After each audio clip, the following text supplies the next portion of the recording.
Hey guys, how's it going? This is Yusei D-Wheeler here, and we are back with FGO. And with it, Lostbelt number 6, though. I think sometime at the beginning of the week, though, we had our gacha, we had Morgan Le Fay come out, though, so which I managed to... Of course, if you watched the stream back then, and it's also the video should be up on YouTube by now. And yeah, I got her NP2. I did not do any more off-roll streams because, well, I'm trying to save up for one anniversary, and two, probably another specific servant that's going to be in a later part, though.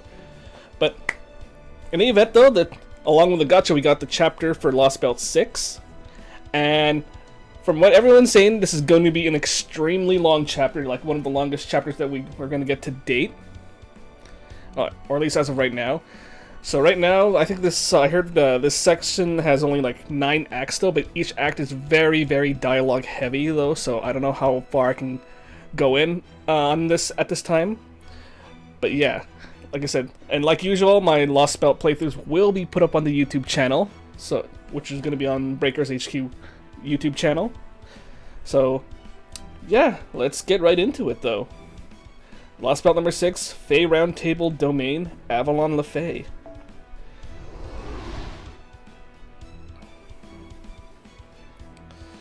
It's been a while since I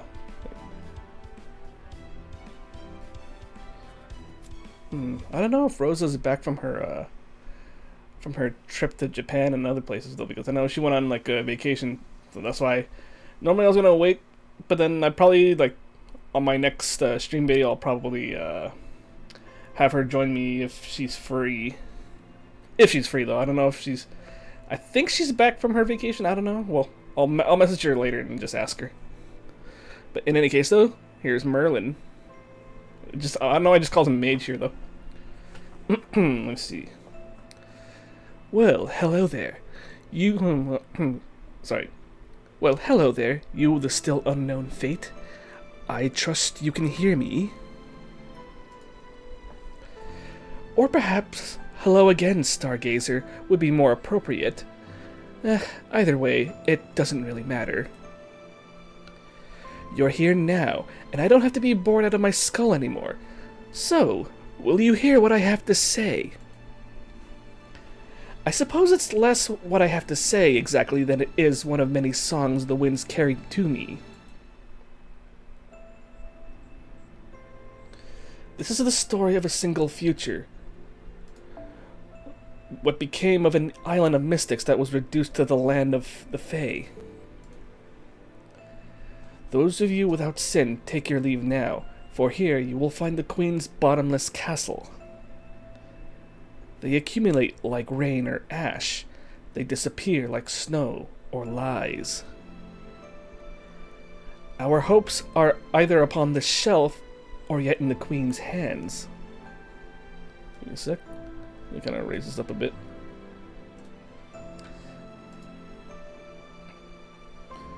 But we need only hold out a little longer. On the dawn of the 2000th year, the prophesied child will appear. The child who will bring we Fae folk and humans together. The child who will save the world. Though it be too small for any other to see, the child shall be drawn to the light here as a moth to the flame. Once the child has averted catastrophe in the city of iron and sea of soot, their pilgrimage shall truly begin. Chosen by the staff of selection, the savior guarded by the travelers from afar, shall reach the throne. Wait, staff of selection? So I guess in this story, yeah, this is where Arthur becomes a mage instead of a swordsman. So that's why instead of the sword of selection, it's the staff of selection. By Arthur, I mean like Altria or Artoria, which I know people would get pissed off if I said that name, but I don't give a crap. This is the official one, though. So deal with it. The throne shall be claimed by a true king. Take up the bloodied crown.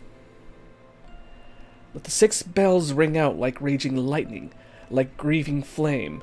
Let them ring out, and forge a path for the true king. Let them ring out before the red calamity reaches us, before the black disaster devours us living.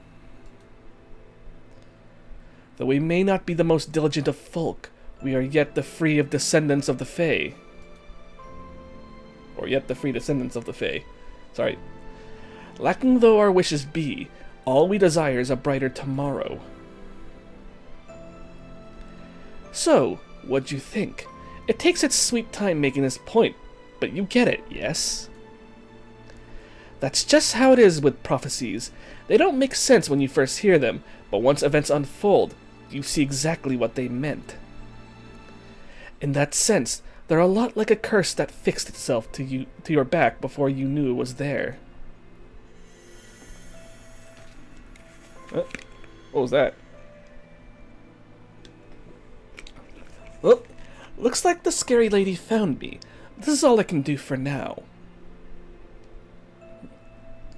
The next time I see you will probably be after everything else. The next time I see you will probably be after everything else is said and done. It's a shame I won't be able to help you fight, but I'm hugely relieved that I won't have to fear for my life. Alright then, I'll be waiting for you in the confined land. Until next time. Wonder what Merlin's afraid of.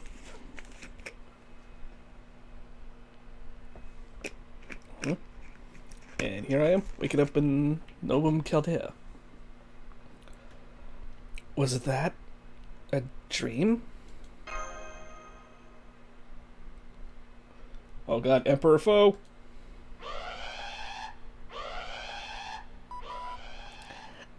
Testing.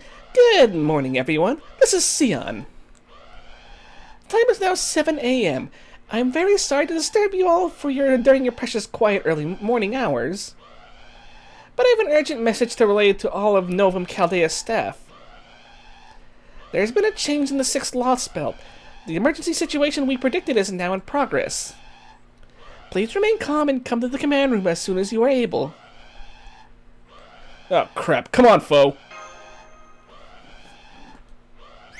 Foe, wait for me! Foe! I'm just going. He just turned and left. Foe, you do not rule my life, Foe! Match Kyrielite, reporting for duty. What's going on here, Master? Don't bother asking Yusaku, Kyrielite. He and I both just got here ourselves, so we know as little as you. I don't even see my technical advisor or the captain anywhere. The only other ones here are that unflappable alchemist and... Good morning, my distinguished colleagues. I see by your healthy complexions that you all slept marvelously last night. Wonderful. I'd say this fulfills the first condition. Wouldn't you, Miss Sion? Or Sion, or... I don't know why I said Sion and Sion, I don't know. Yes, I think so. And it's very lucky that you are all in such good health right now. Let us see. We have Yusaku and Mash the demi-servant, the field op team, Munier the pilot, Tomlin and Kawata the operators. Wait, the operators have names? Damn, dude, my mind is blown. Octavia, Da Vinci's assistants, Chin the vehicle mechanic, Cyan, the munitions and design engineer, Elron, the record keeper, Marcus, the Spiritron engineer, and Gordolf, who was just enjoying a heaping plate of pancakes with a rather generous drizzling of honey. I see not one of you is so much as batting an eye at this dire situation. Truly, you are all seasoned veterans. This will make it so much easier to tell you what is going on. Ulfer, I really don't like where this is going, but come on, let's hear it. What is going on What is going on already? Does it have something to do with that searing red light flashing more gaudily than I've ever seen it flash before? Is there a fire in the kitchen now or something? Oh no, nothing like that.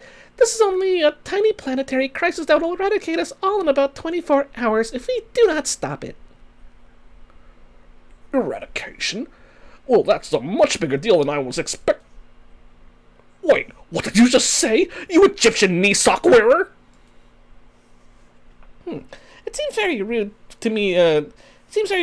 To boil people down to their nationality, appearance, and/or choice of apparel. I agree with that, but please, let's not get sidetracked right now.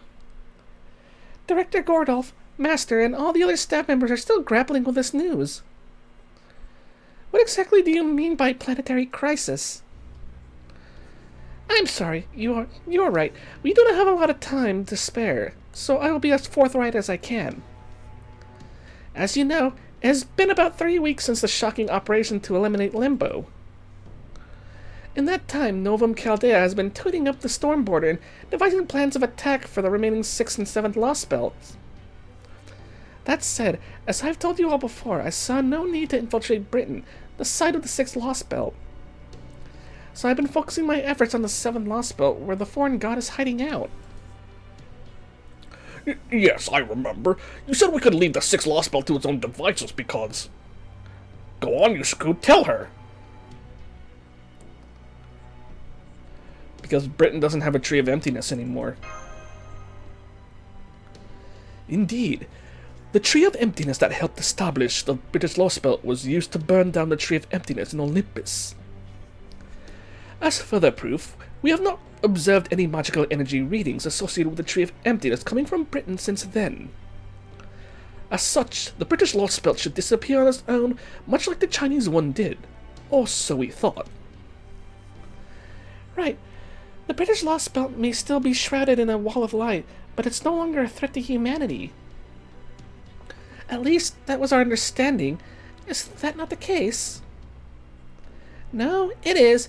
We were still keeping it under observation, but we did not consider it a threat. Not until this very moment, anyway. This is the Paper Moon's planetary observation grid, and these are Shiba's predictions. According to this, the British Lostbelt will vanish in about 24 hours, and when it does, it will also engulf the rest of the planet like an enormous tsunami.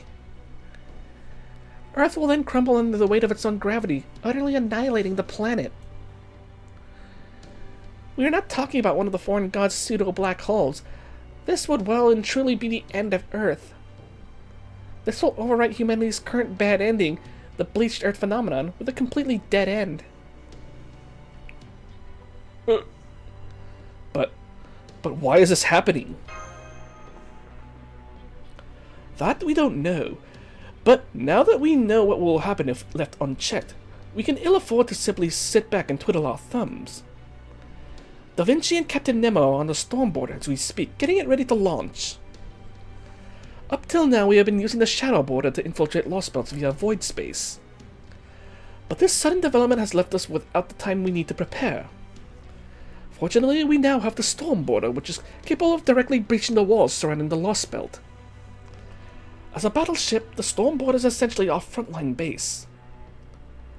While we'll still be conducting an on-site investigations in the shadow border, having a base where we can always resupply will be a tremendous asset.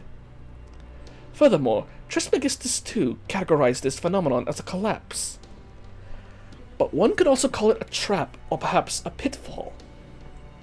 A pitfall? Then do you think Britain is going to cave in on itself or sink underwater? I'm afraid I can offer no definitive answer until we get there. Regardless, I suspect not even the foreign god herself foresaw this turn of events. It's all well and good that Britain will disappear. Indeed, it's only to be expected now that its Tree of Emptiness is effectively dead. But if that disappearance is going to engulf the entire planet, then it is a matter we must investigate and ultimately resolve. After all, there will be no feasible way to restore Earth to its pre-bleached state if there is no Earth left to restore. Okay, I'm with you there, but what the hell can we do in only 24 hours? A lot, as a matter of fact. You see, that 24-hour period is in our time frame.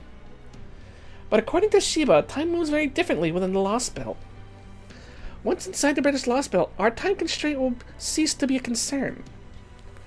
So as long as you can resolve this phenomenon while you're there, we should all be set. That said, we should still... time is still definitely not on our side. Excuse me.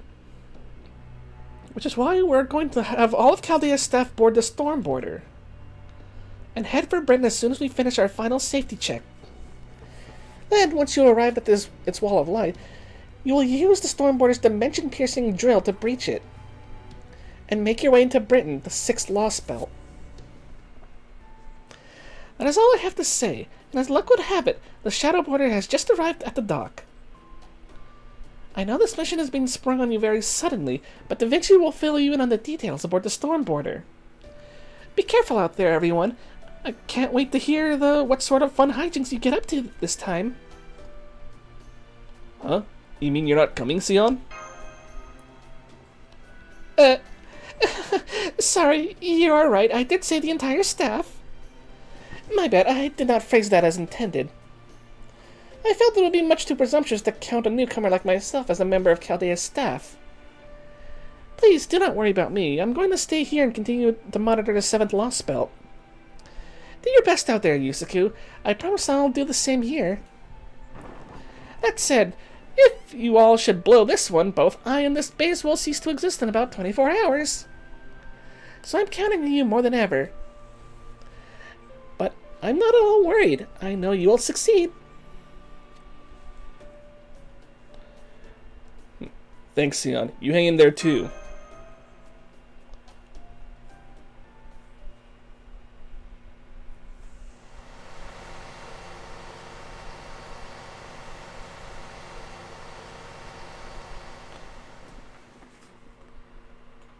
Hey, the Nemos. Attention all crew members. I repeat, attention all crew members. We've arrived at the waters near the British Lostbelt 2 hours after departing the Wandering Sea, just as we expected. We're currently 200 kilometers north of the Isle of Britain. The Wall of Light looks to be a dimensional rift, just like the world's end from the Sixth Singularity. Oh god, because we all know Camelot was one hell of a time. What? Ooh, give me a sec. Dropped a bit of frames there. I guess that's okay. Thanks to Da Vinci and Professor's analysis, we've learned that the rift is its thinnest. We learned that the rift is its thinnest on the southern side. So that is where we'll be heading, and we'll begin the dimensional boring? Is that really a thing? Is it dimensional boarding, I think? Or just boring? I don't know. Well, the dimensional boring as soon as we arrive. We expect to begin the operation in 45 minutes. All hands remain at your posts until further notice. There you have it. We're going to begin the operation as soon as possible without any breaks. The Storm Border is a big ship after all, so it can't just slip into void space like the Shadow Border.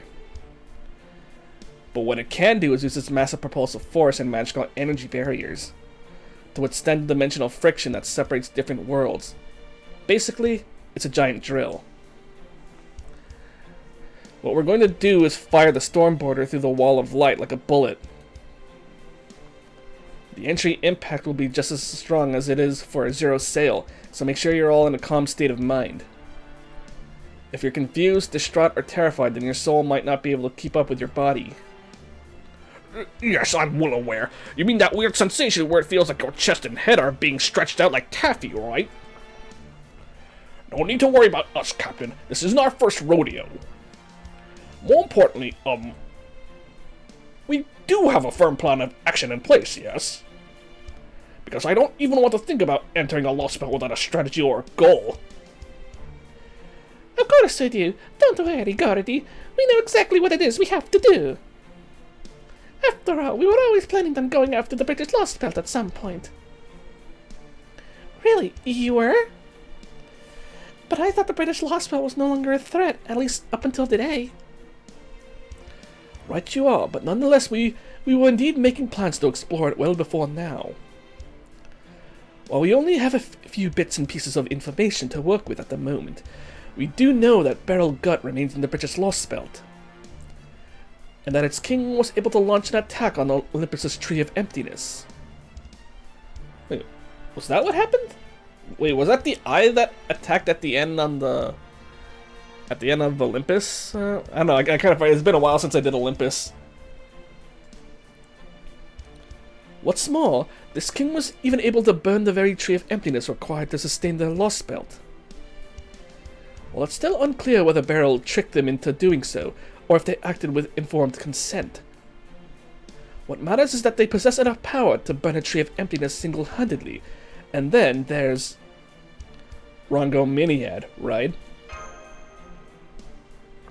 Yep, a hugely powerful spell akin to divine punishment that was able to reach Olympus all the way from Britain. Wait, that was Rongominiad?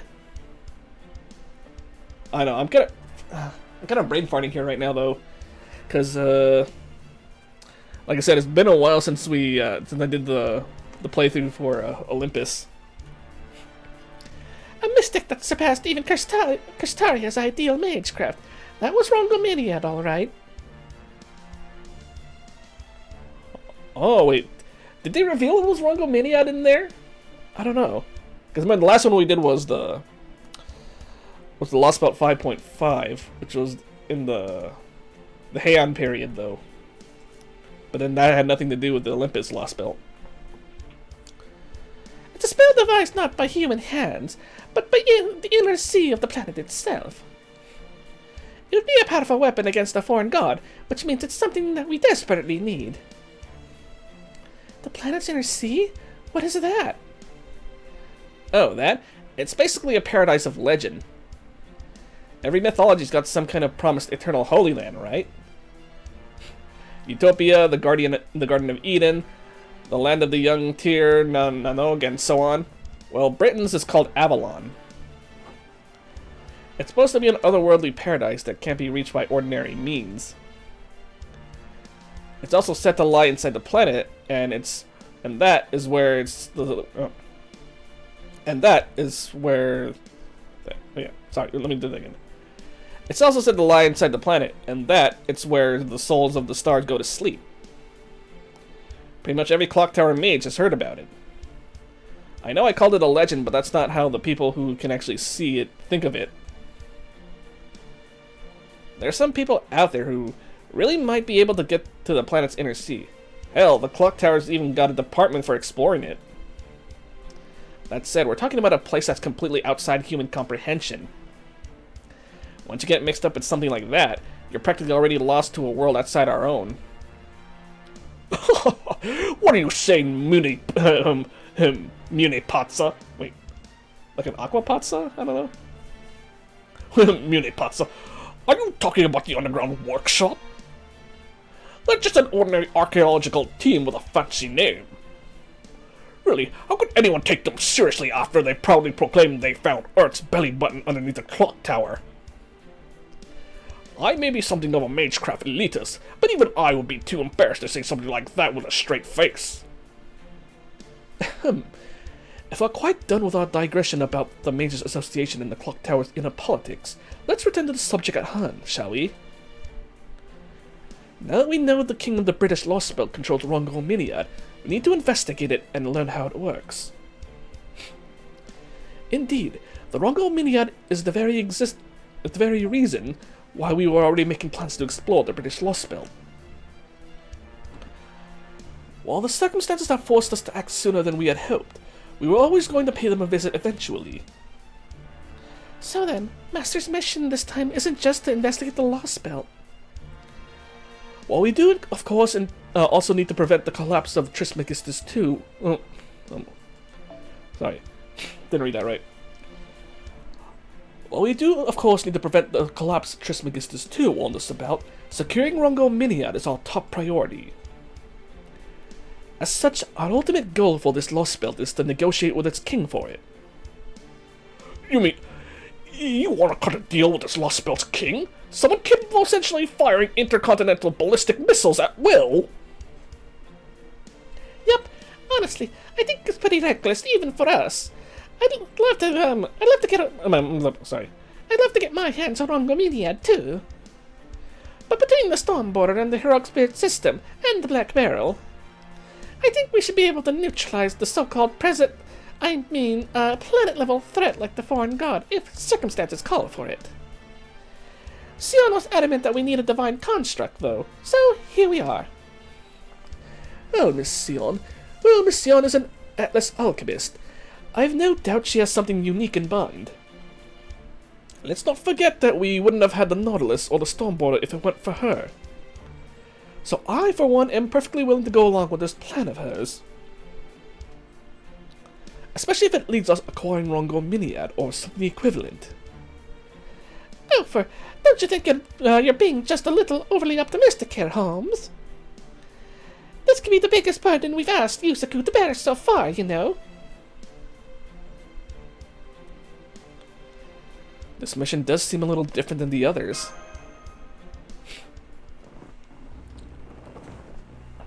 You'll have to continue this conversation later. We've almost reached the drilling point. All hands return to your post.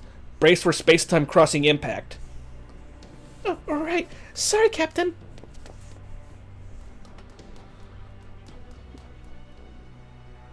Ah, crap, the wall's right in front of us. Sorry for not paying closer attention, Captain. Alright, I understand. I still don't like it, but at least I get the point of this mission now. Remember, Yusaku, this won't be like any of the other Lostbelts we've faced so far. Negotiation requires a careful, thoughtful approach, so try to keep your reckless risk-taking to no more than 30% of your usual antics. Good grief, it seems Goldov beat me to the punch. As important as this mission may be, it should be within our ability to acquire this weapon. Fortunately, we have both knowledge and time on our side. Regardless of what sort of person we may be dealing with, as long as we take things one step at a time, we're sure to arrive at the truth eventually. Yusaku strapped in and ready.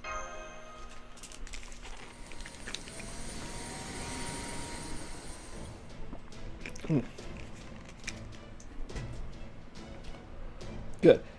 Professor, start the final safety check. Stormboarder, initiate zero coding. Triton engines 1, 2, and 3 are all green. Space and time difference corrections between Stormboarder and drilling target have been calculated. Da Vinci will protect the ship's armor from the computer room while the Nemo series focus on maintaining our route.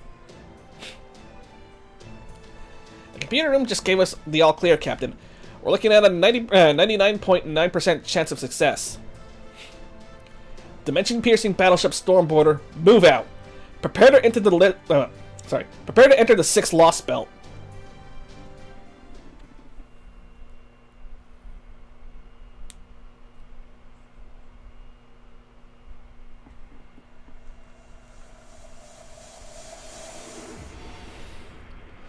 Fae Roundtable Domain, Avalon the Fae. The moment a planet is born. Alrighty then. Already been almost a half hour. Huh. Felt longer than that for some reason.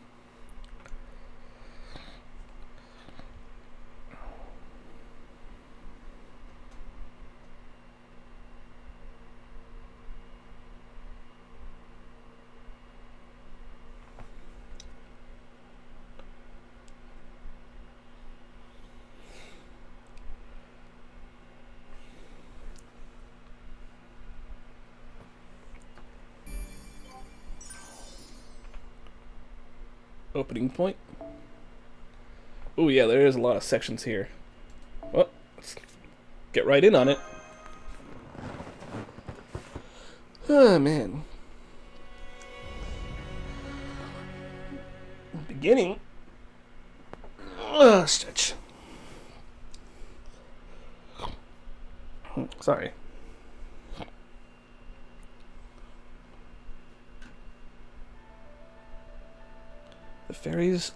The fairies cherished freedom. The fairies guarded their love. In recompense, the children lost their world. Though it is destroyed over and again, your Britain will ever prosper. Spring's surprise, summer's quarrel, autumn's joy, and winter's battle. Death piled upon death to stand eternal. Be wary and never forget, no matter how sturdy the walls, a castle's foundation never changes. As the world took new form, the roots aged, and now, unseen and unfelt. Oh man. Gnawing of the tiniest of insects shall bring all to ruin.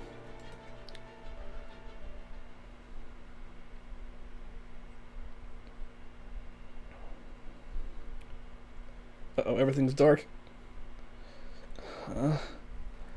Was I just sleeping? Yes, you were, and I think I lost consciousness for a moment too. What about all of you?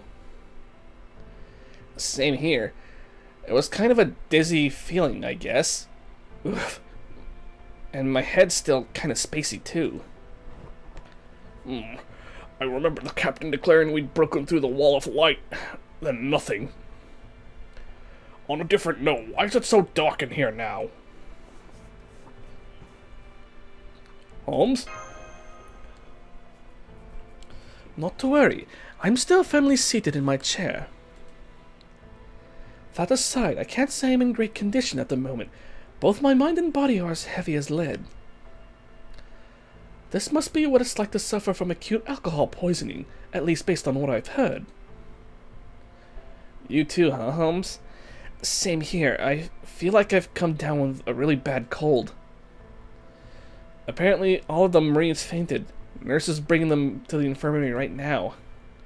Honestly, not even the engineer or baker managed to stay conscious. That's terrible, but why did this happen?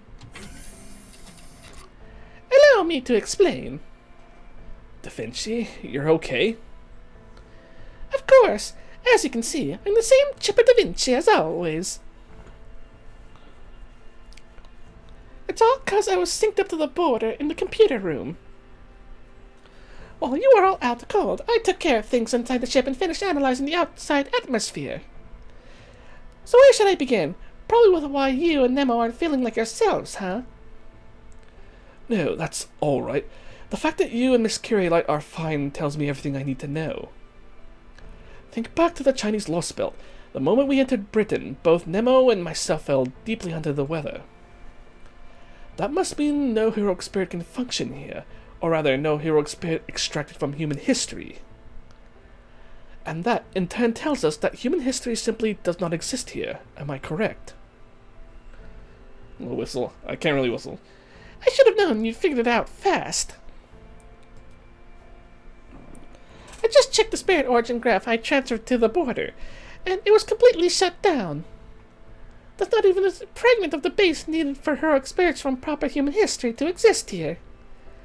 The Chinese Lostbelt's history had no need for heroic spirits, but I'm guessing heroic spirits simply don't exist in this Lostbelt's history. That's why heroic spirits from proper human history like you guys can't set foot on the Isle of Britain.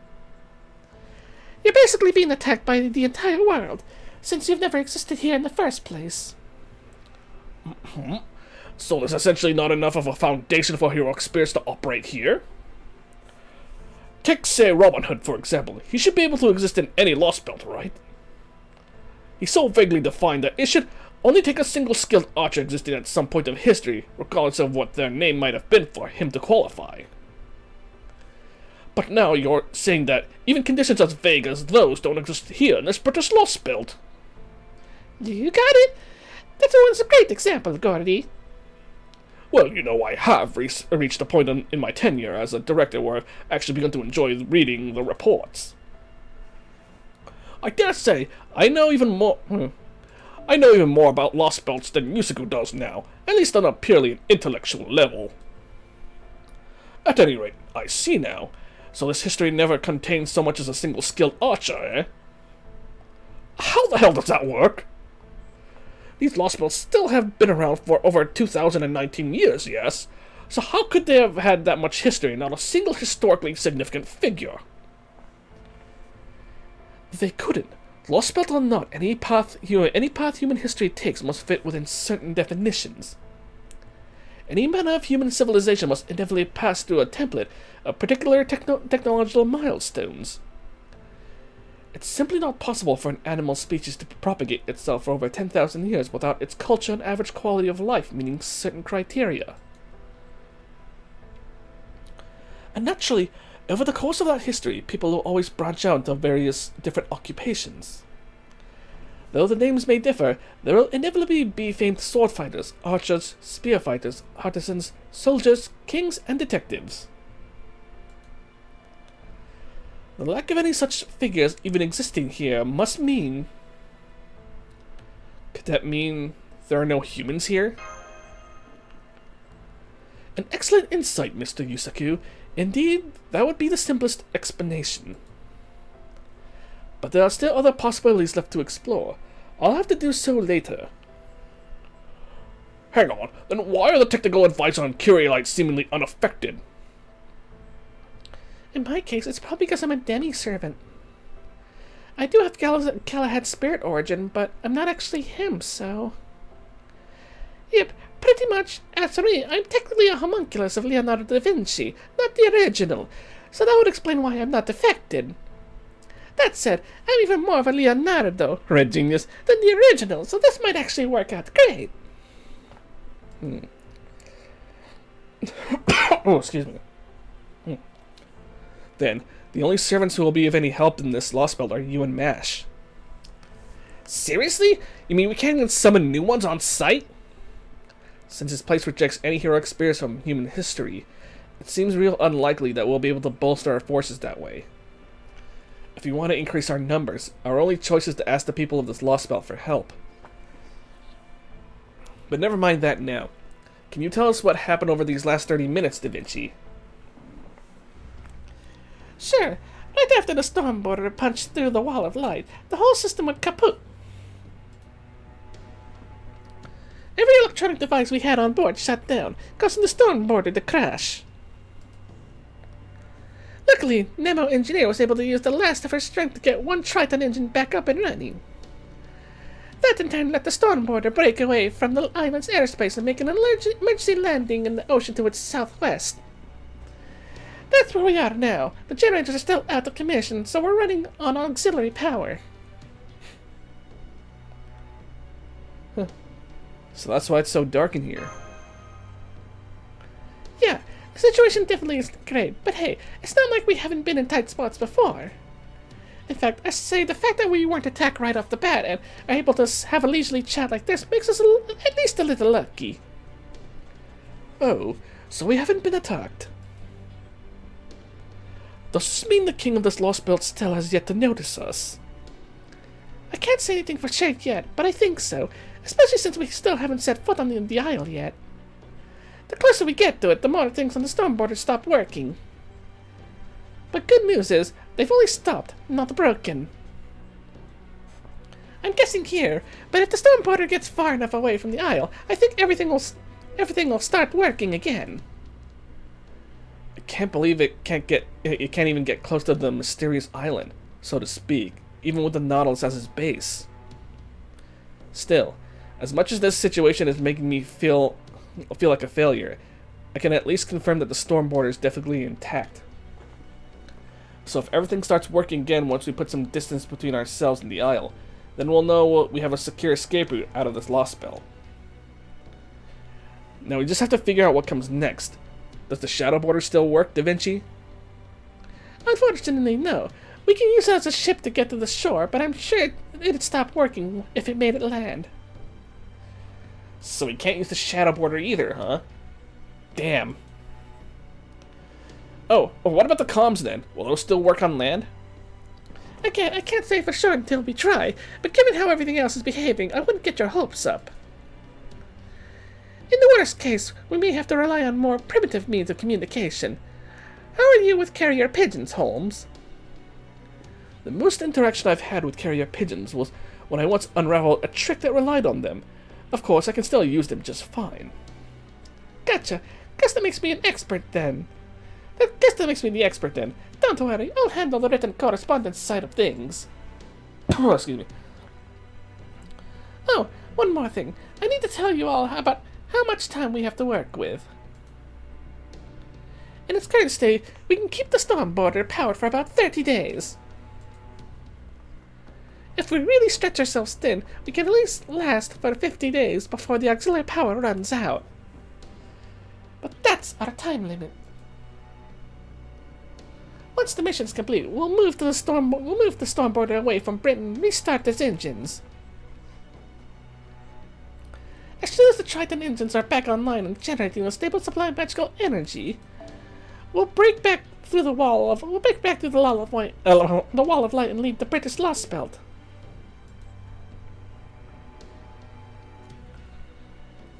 And that about sums it up. Sound good to you, Director Gordolf? Oh, excuse me. Right. If the storm border can't get near land, then we only have one course of action available. Kyrielite will accompany Yusei as his bodyguard while he infiltrates the Isle of Britain. Once there, the two of them will carefully investigate the area and find the cause of the future collapse observed at Chaldea. If circumstances allow, they will also make contact with the Lostbelt's king and acquire Rongo Miniad. During this operation, we expect that communication with the storm border will be limited at best. Therefore, I'm empowering the two of them to make their own calls in the field, with the expectation that they will return safe, sound, and successful within 45 days. Huh? You're just sending Yusaku and Mash? There's no way they can pull this off alone. At least send me or Chin along with them. Not that I'm eager to get myself killed out there, because I'm definitely not, but come on. Don't be daft, you fool. You're going along would mean Kyrielite needs to worry about keeping two people safe instead of only one. She may be an excellent servant, but she's still only one person. So, if we only have one servant to work with, I'm going to make damn sure she supports Yusaku to the best of her ability. Uncle Goph. Uncle Goph? Don't call me uncle, I'm still in my 20s, damn it! It's not clear, you two. Go on then, repeat your mission's objectives back to me. Yes, sir. My job is to assist Master as he investigates this Lostbelt in whatever way I can. Don't worry. Mash and I will give it... Mash and I will give it everything we've got. Very good. Then let's get this mission underway. We only have 45 days to work with, after all. Britain is a big place. If I were you, I'd start making on my way for Oxford, then... What? What are you doing there, technical advisor? Is there a reason you're packing various items into a rucksack? You need to ask. I'm going with them, obviously. Didn't I say I would handle the written correspondence? So keep an eye out for my familiar, because that's how I'll be sending you letters from the field. What? Say what?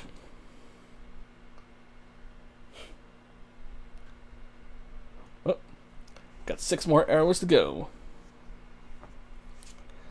Oh yeah, this is gonna be... Yeah, I know. Once we finish like this whole section of the Lostbelt 6, though, we're gonna have a second part of Lostbelt 6 be released in 2 weeks.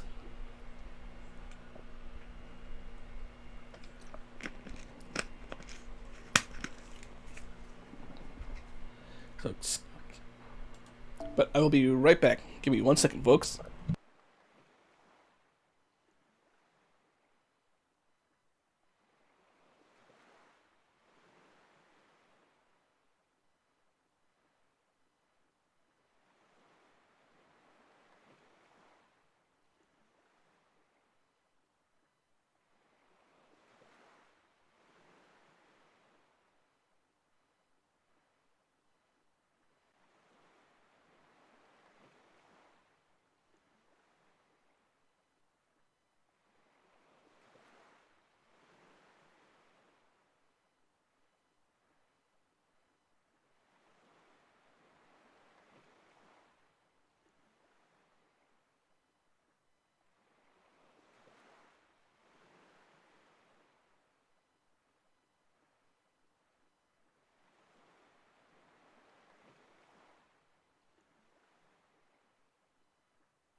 Alright. Sorry about that. Oh, hi, Eddie 2010. I'd appreciate narrow love here. I'd stay and chill, but I haven't started LB6. Enjoy your stream. See you later. Well, thank you, though. If you're still here, thank you for dropping by, and yeah. Hope you enjoy Lostbelt 6 whenever you start it. I just started mine right now, too. Alright, so it looks like we're going to have a battle on our hands.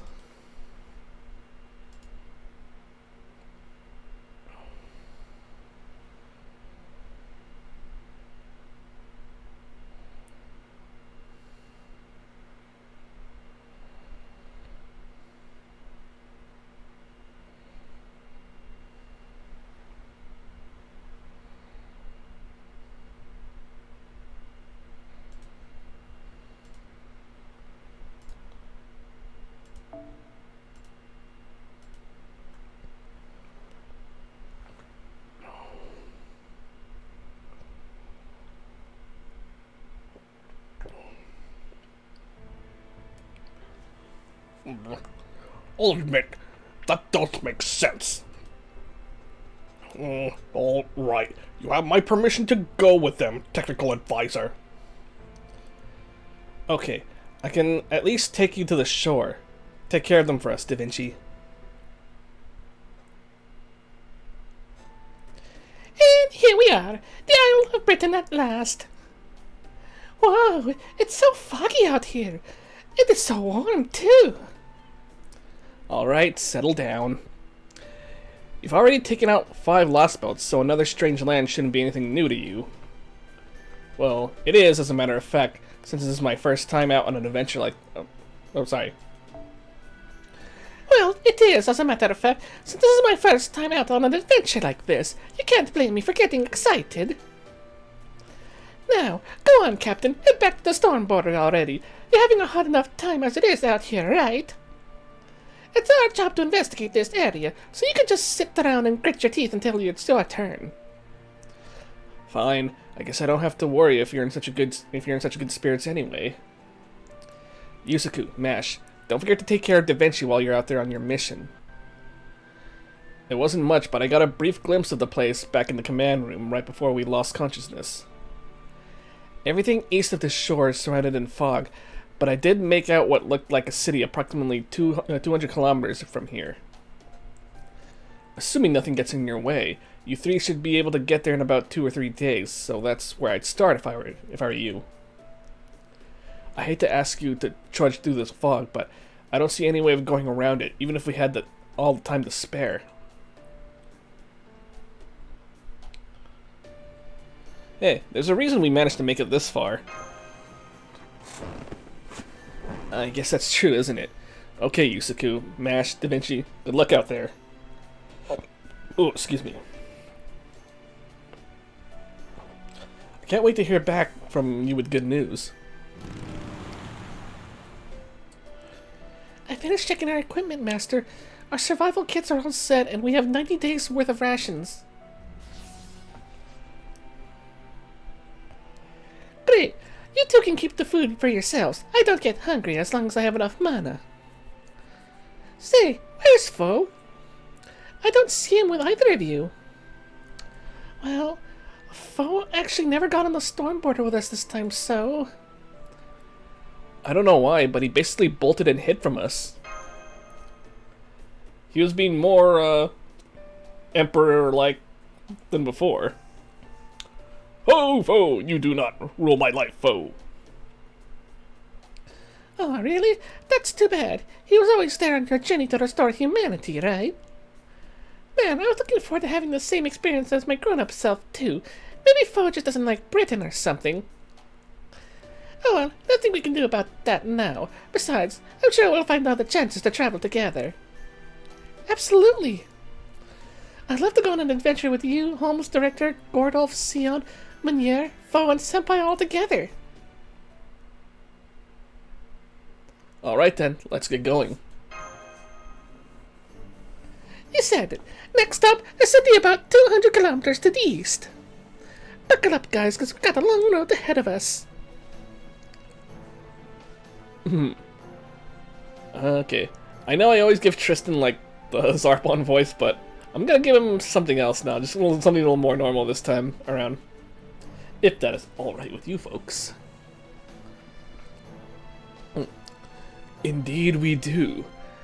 I can sense it as well. What? Huh? He's just right here? I can't believe it. Of all the luck. My first adventure ever and I'm already hallucinating. Then, you and Master are seeing this too, Da Vinci? I thought I was on edge so that my eyes are playing tricks on me. That's definitely Tristan, alright.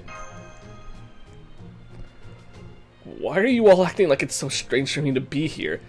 This is making me very sad. I mean, I will admit that this certainly wasn't the most dramatic summoning. If anything, it felt as casual and automatic as a weathercock turning in response to the wind. Oh, I'm sorry everyone. I have to report to make. My round shield is pulsing the same warmth it typically has after conducting a summoning. Now that I think of it, there was a familiar light surrounding Mash not too long ago. Oh, really? So I'm not hallucinating after all. Oh, wow, you're right. His spirit origin is solid. Then it really is Sir Tristan. But how? I thought this place rejected all heroic spirits on proper human history. I see. It sounds as though you're not upset with me, but rather that my summoning itself came as a surprise. Well, I can assure you all I didn't answer the summon of my own volition. One moment I wasn't here, the next I was. Of course, I am a heroic spirit on humanity's side, and know about you and Chaldea. But aside from that, I have no clue as to what's going on either. Could someone please explain it to me?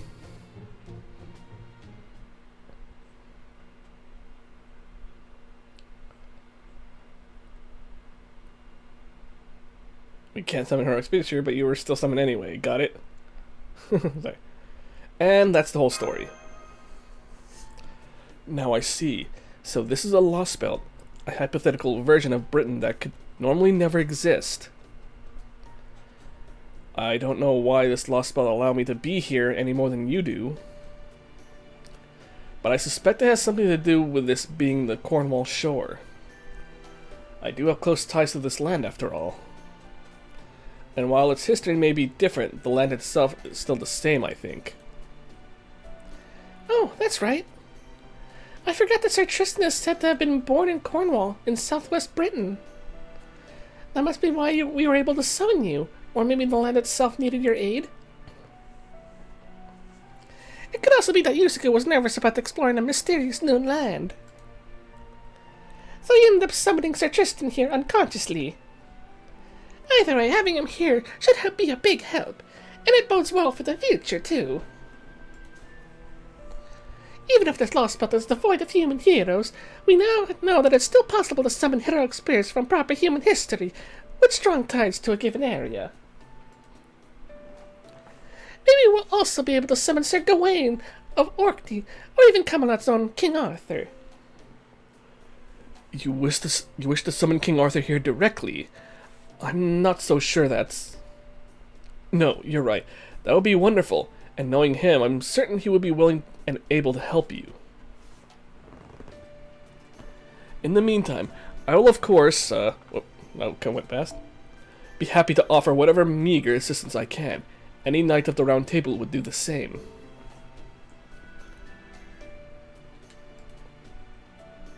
Master Yusaku. I know that neither of us meant for this summoning to happen, but rest assured that my bewitched bow is yours to command regardless. From here on, I, Tristan, child of sadness, shall be your faithful servant. Now then, allow me to lead the way. I know this southwest corner of Britain like the back of my hand. There's a hilly area just past a few mountains not too far from here. Oh, excuse me. With a little luck, we should be able to reach a high road in about 2 hours. Shall we, Master? Sounds good. Lead the way, Tristan.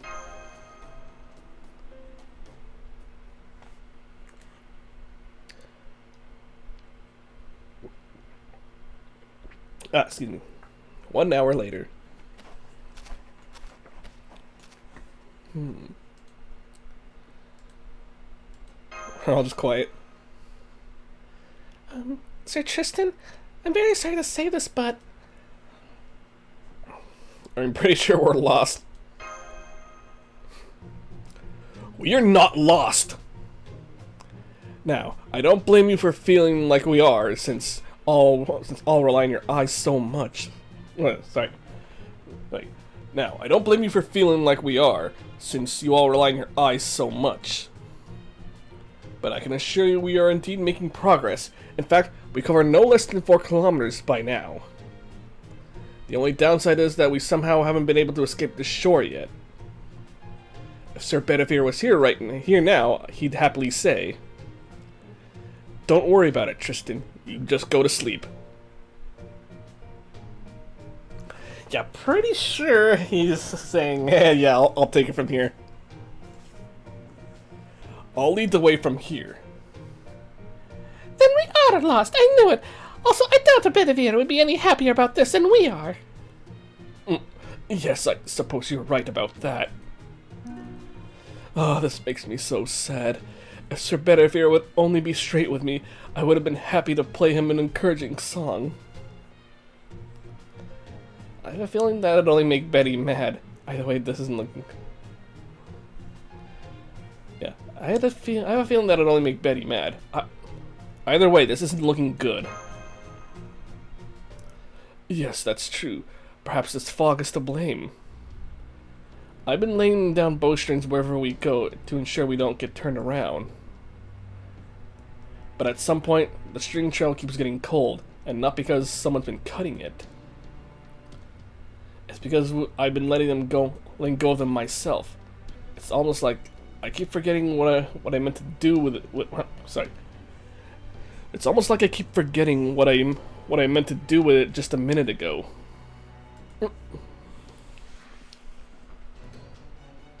Master, I'm detecting high-density magical energy signals up ahead. I can't tell you any more than without analysis from the border, but... They're attacking us! Get ready to engage, Yusaku! Be on your guard!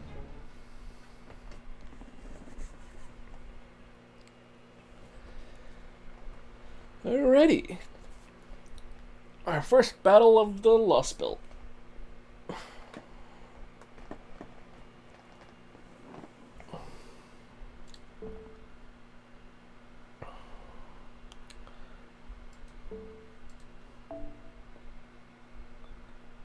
Ah, okay.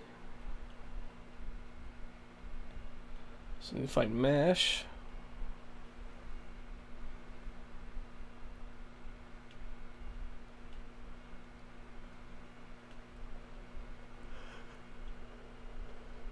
Oh, man.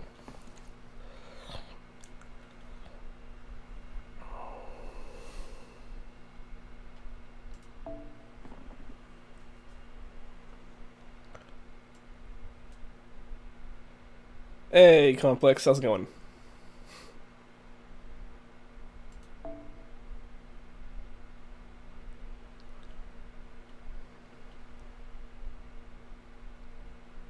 It's been quite a while, Complex. How have you been?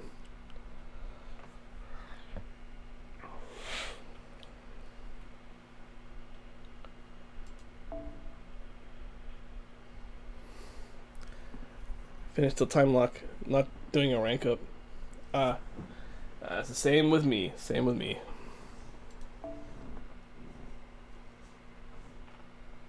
I'm just trying to find time just to get through this, though.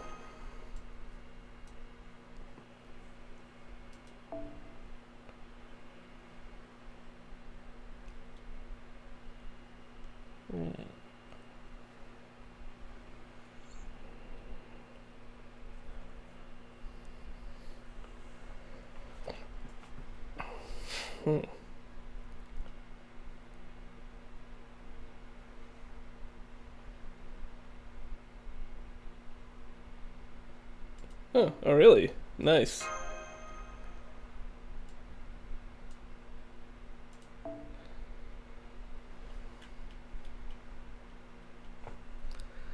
Memeing on the story as you do. I see.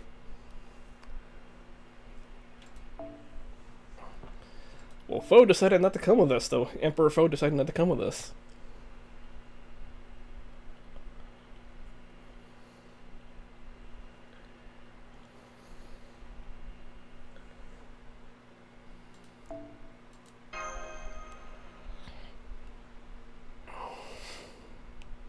Makes sense lore-wise. Yeah, I suppose it does.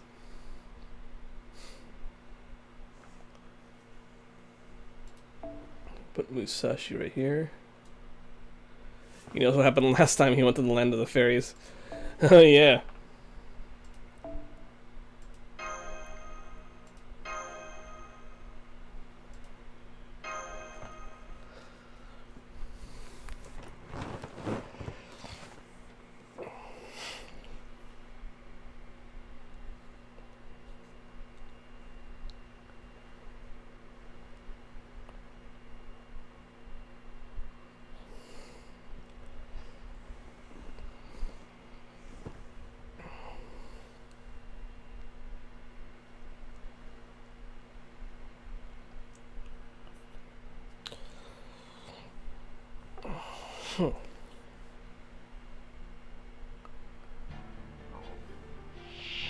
Oh, this music.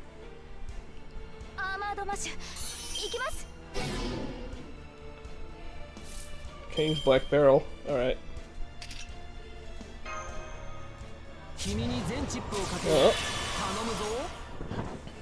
I'm actually gonna try to do most of what I can though, but I won't be able to. I don't know how much I'll get through today though, but like I know I have like Saturday, Sunday, and I have like the rest of the week off like next week, so I'll be able to finish it in no time. I can just set some time for a day and then just to get through a good chunk of it.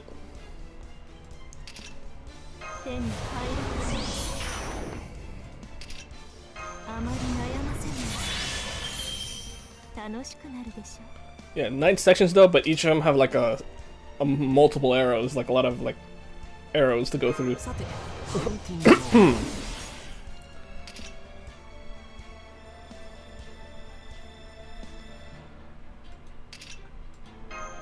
I can imagine.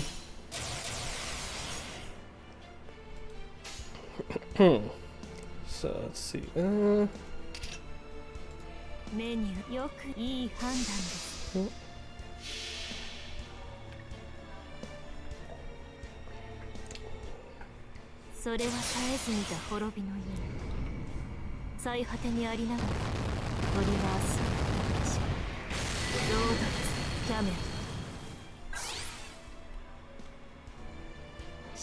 Broke all 3.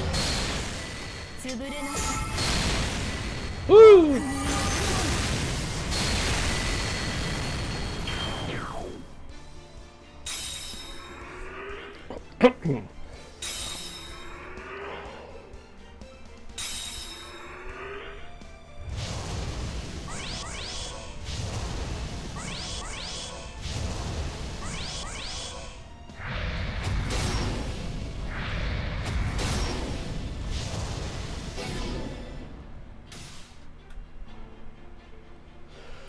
Hmm.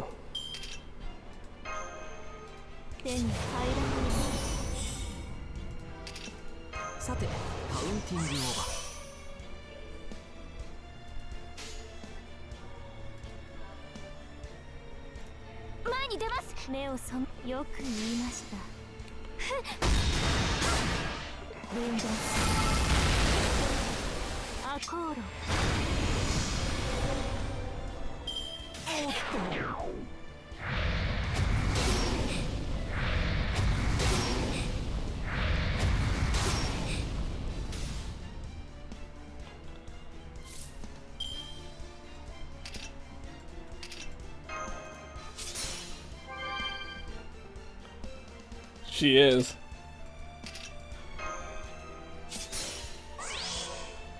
And she'll be that much more broken when Coin Sky comes out.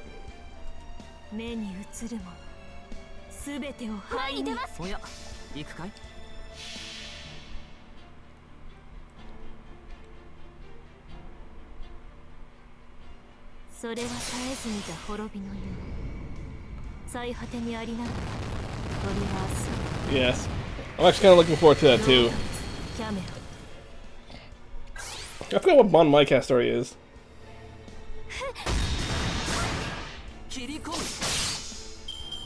So 100k from Bond 15. Damn. I think mine's only like Bond 10.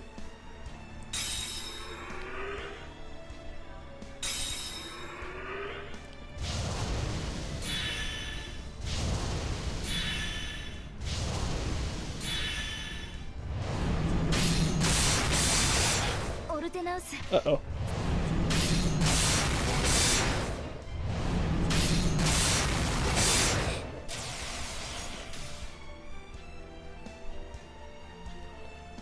Especially worked every lotto she came out. Nice.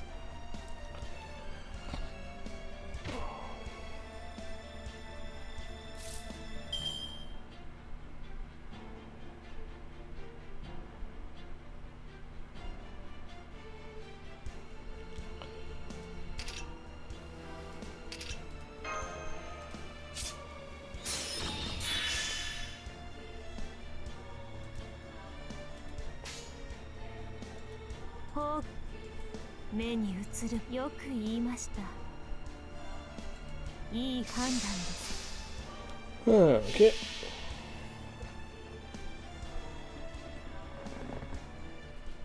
それは絶えず見た滅びの夢。最果てにありながらトリガースロードレスキャメロン逃がすの潰れなさい。多くの多く交代します。戦線は維持しておくように。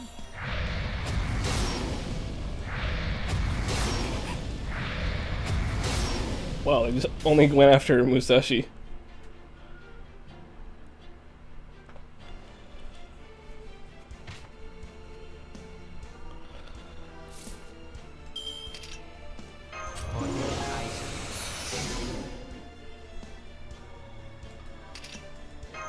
Yeah, pretty much.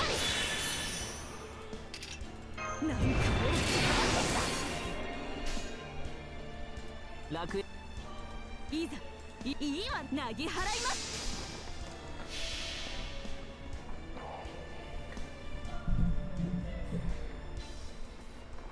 水天幕府大屏風。負け牽制何するものだ。これぞ武蔵の戦なり。いや水も滴るいい女。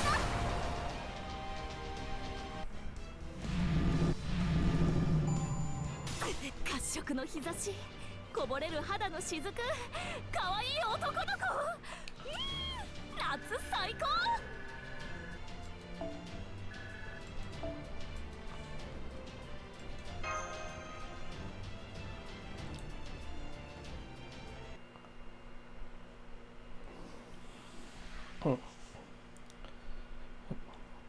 Did we get him? Oh man, they were way stronger than I was expecting. Were those British ghosts or something? I guess we managed to drive them away since they're gone now, but it really doesn't feel like we actually beat them at all. I have to... His name just goes to Grieving Knight. What the fuck? I have to agree. Their sheer vitality was astonishing. I don't think those were ghosts at all. They were so unusual and so steeped in mystics that they almost seemed like... No, never mind that now. For the time being, I must commend you on a job well done, Master. I was concerned when you said you couldn't summon heroic spirits here in Britain. So it's a great relief to see that it's still possible to summon them temporarily for battle.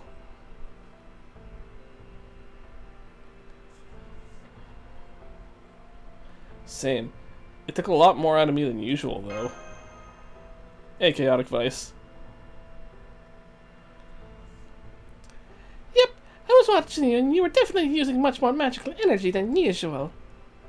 So we'll need to try and avoid fighting as much as possible, since you convert your own vitality into magical energy. Oh no! Wait, why did you say knight? And child with furrowed brow? What the fuck? How come their names aren't changing? The fuck? Mash, is something wrong? The black barrel. No, the whole Ortanax. It's not working right anymore. Yeah, that's what I'm doing. Mash, are you okay, Mash? Mash?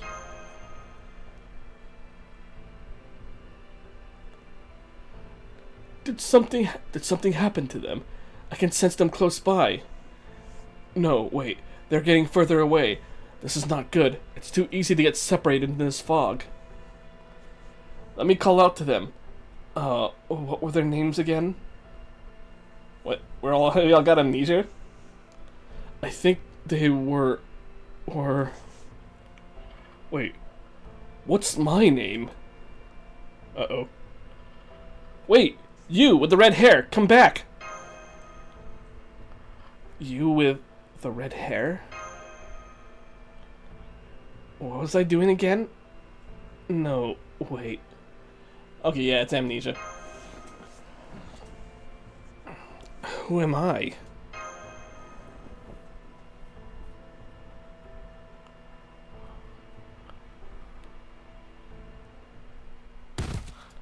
Oof.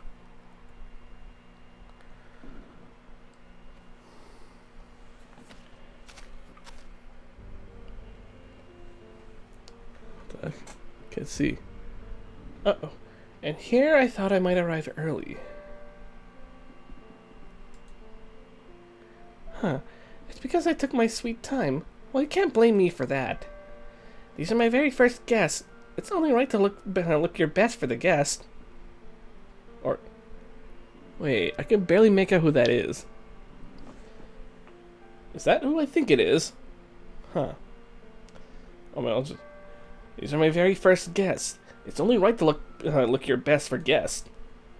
Besides, I'd say this boy and his companions made a pretty big mistake too. I mean, no one in their right mind would ever think to go into the nameless woods without any protection.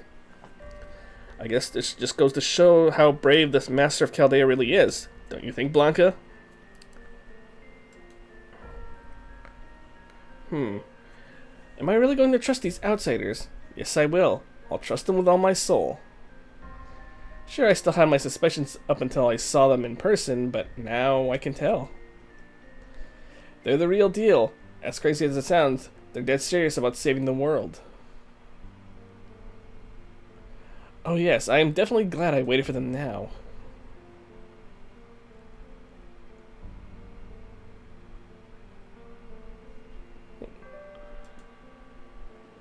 That's right, Blanca. It's time for me to get serious too.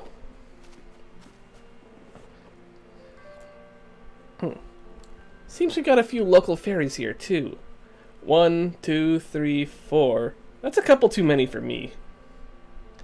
Fortunately, it looks like they're good-natured sorts. I'm sure they'll rescue the Chaldeans. In the meantime, I think I'll make my way back for now and save our fateful encounter for another time. Good luck, Chaldean lad. I suggest you start by getting familiar with Britain's ambiance. Oh, and one more important thing. Whatever you do, don't let anyone know you're human.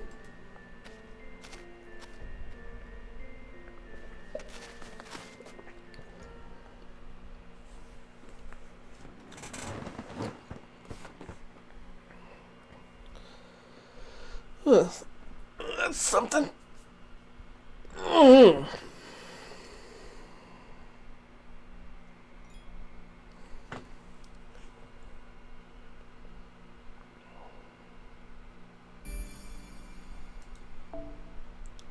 This one is a no battle section.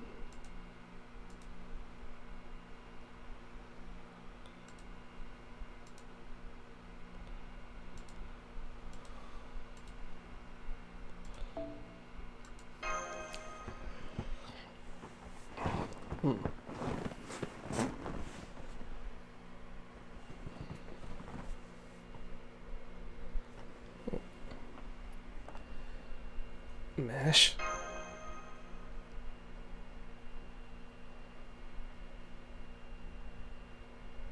Mash.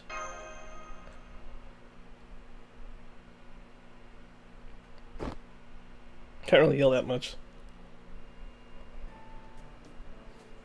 Oh, good. You're awake. Sorry. You don't seem to be injured, and I don't think your life's in any danger. Hey, it's her. But if you're heading anywhere, please let me know. I still have a lot to learn, but I can at least perform basic first aid. You're...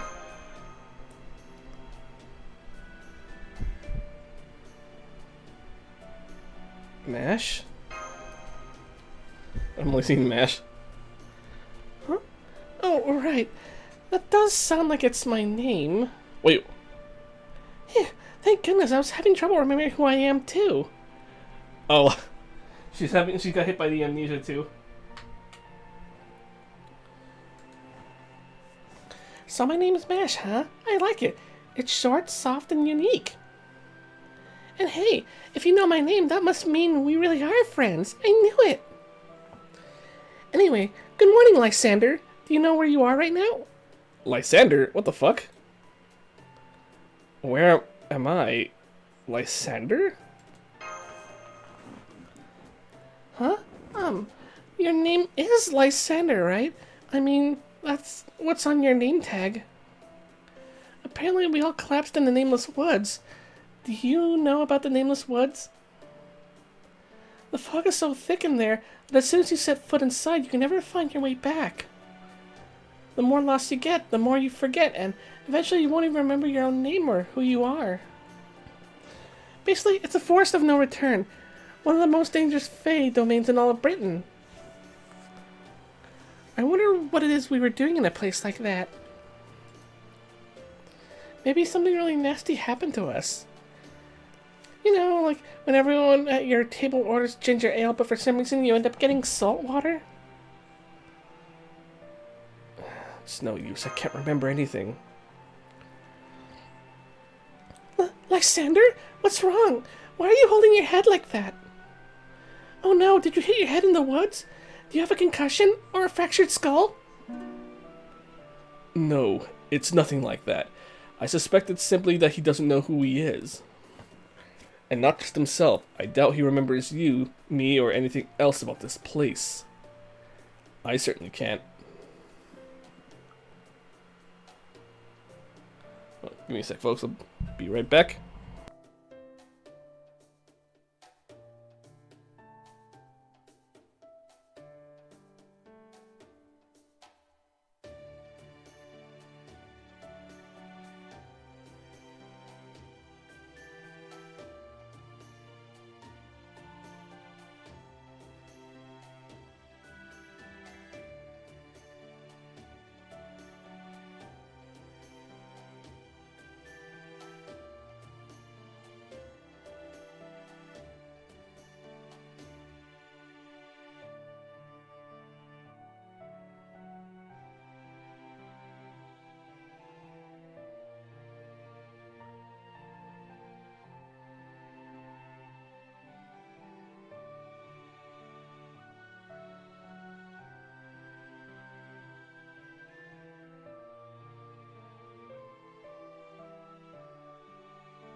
Alright, sorry about that, folks. The only thing I do remember is that I serve him loyally. Even now, I know I would have no qualms about laying down my life to keep him safe. God, it's no good, I can't remember. Please don't strain yourself, my lord. I am Iseult, best in class. No, wait, that's not right. Iseult? Oh my god. Yes, I remember now. My name is Tristram. I'm sure of it. Tristram. See? It's written right here in the Old English on this name tag that's made from a leaf. Obviously proud. Oh yeah, you're right. I can barely make it out, though. Indeed. We now know that you are Lysander. I am Tristram and she is Mash. I can say with absolute confidence that we three are trusted companions who wound up stranded together. Super proud.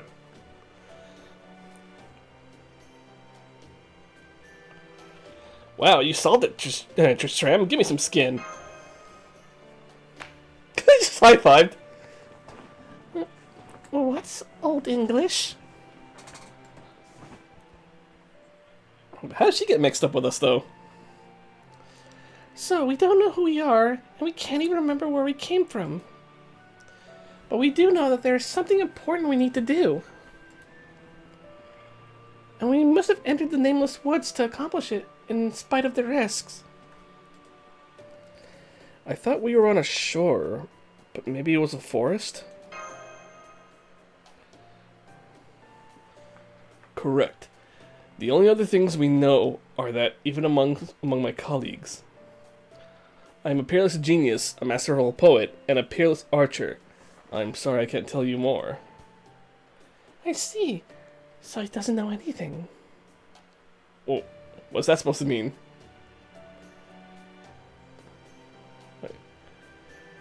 What about you, Mash? Well, it's pretty much the same for me as it is for you two. It kind of feels like I lost a lot of belongings.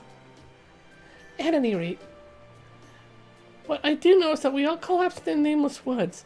Then some fairies from this village found us and brought us here.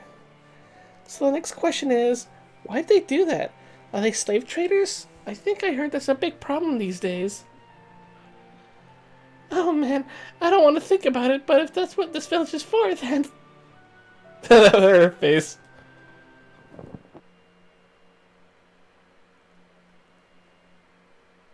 What the? Hello, are you all awake now? Oh, I'm sorry if I startled you. I heard voices, so... Anyway, the other said I should come fetch you all. I mean, it's going to be night soon, you know. Do you know this person, Lysander? Nope, not at all.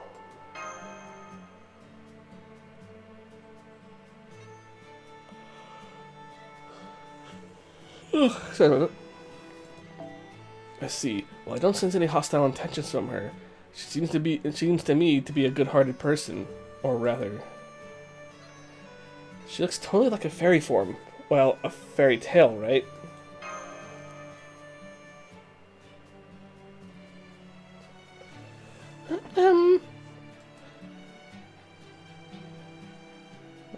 Can you still not move?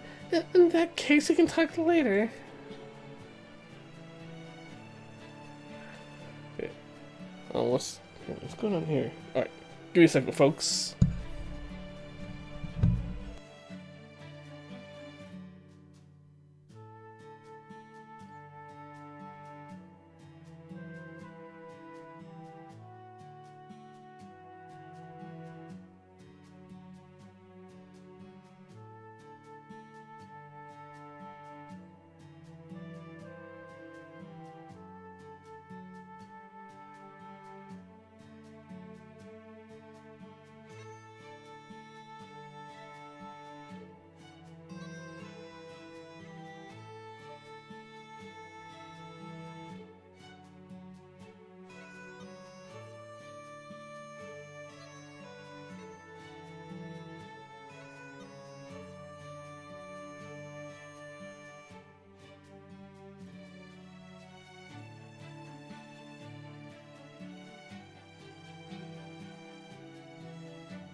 Hey, sorry about that. I went to go grab a snack too. Like, I forgot we have this cheese that goes well with crackers, though. If you're wondering about Lysander, it's a reference to Midnight Summer's Dream. Okay. Oh, but if I go back without you, everyone will scold me for being useless again. Are you talking about the other fairies from this village? Don't worry, you can go back ahead of us. We'll be right there as soon as we're done talking. We'll be sure to tell the others that you were the one who fetched us.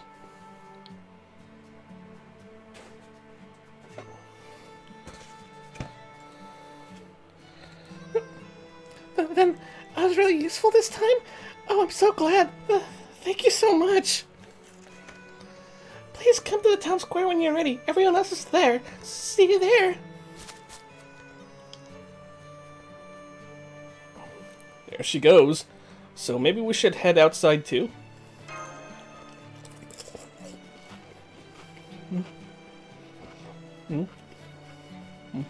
Alright.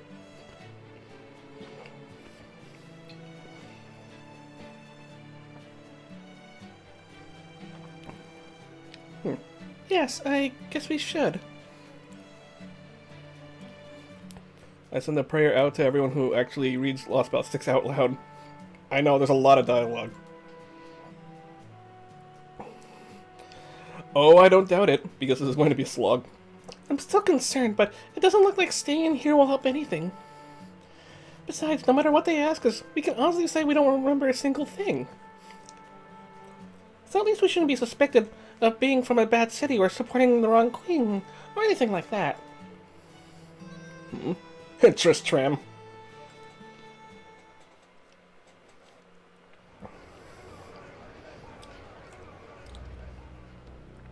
Oh god, that guy looked creepy. Oh, sorry about that.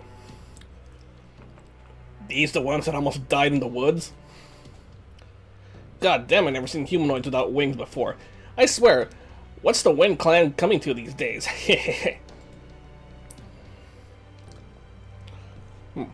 Please don't lump us in with the likes of them.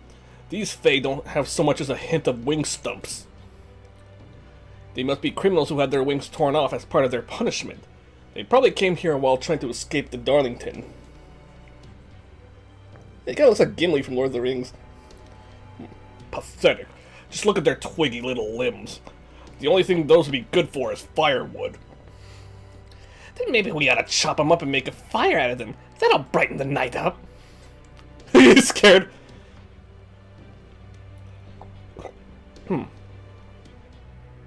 This is the full-on dark fairy tale kind of world. Hold on. Let's hear what they have to say first. That's our rule, after all. You there. What is your clan? Your names? Which city do you hail from? What is it you came here to Cornwall to escape? I'm afraid I can't really tell you. The only thing we know is our names. We don't know where we came from or why we came here, or what our goal was. Nothing. Are you kidding me? You don't even know which city you're from? Tch, haven't even a goal, huh? God damn, that's awful. It's terrible. It just ain't right. And here I was hoping we can get a nice ransom out of them. Guess there's only one thing left to do with them now, then. Indeed. Now that things have come to this. Yep, only one thing to do. We'll just have to look after him ourselves. You hear that, everyone? We've got new friends! Wow. That guy just made a 180. He's actually a nice guy. Yay! Hey ho! New friends, let's call for a celebration. Here, we're all a bunch of nameless, worthless failures without anywhere left to live. We've been strung up, pelted with rocks, and before we knew it, we found ourselves here on the tippy tip of the isle. Nobody likes us. We'll all be gone by tomorrow. Even the queen herself won't come into the nameless woods we call home. So welcome, comrades, to Cornwall, the dead-end village. You guys had a hard life, right? You've already suffered enough, right? If we're all just a bunch of burnouts anyway, we might as well kick back, relax, and enjoy life here. Huh? That was not what we were expecting. Oh shit, they even threw us a party. I don't think I can eat another bite. I can't believe the party they threw to welcome us is still going into the night. These fairies are so nice. I was also surprised to see what a good conversationalist you are, Lysander. You seemed a little unsure of yourself at first, but then you started talking to the fairies from both the Wind Clan and the Earth Clan without any hesitation. Even though everyone in Fairy Britain knows you're supposed to pick one to side with. Wind and Earth clans? Huh? You mean you forgot about that too? Really? This is going to be a problem. The Nameless Woods only made you forget yourself. You should still be able to remember the customs you need to know to survive.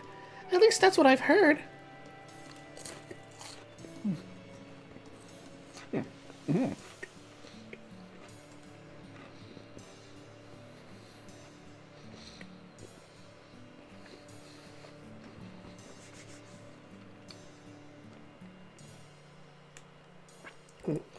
Sorry about that.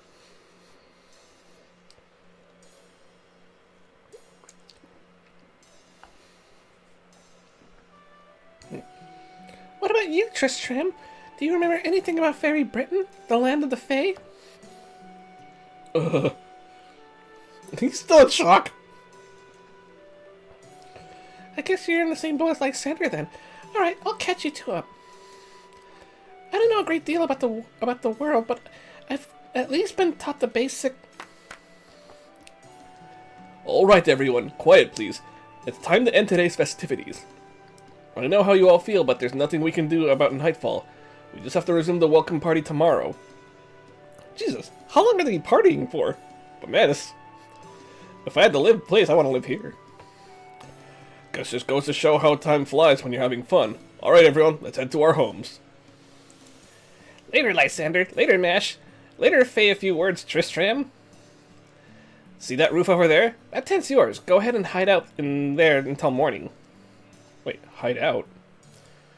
You there. Show Lysander and his companion to their dwelling, won't you?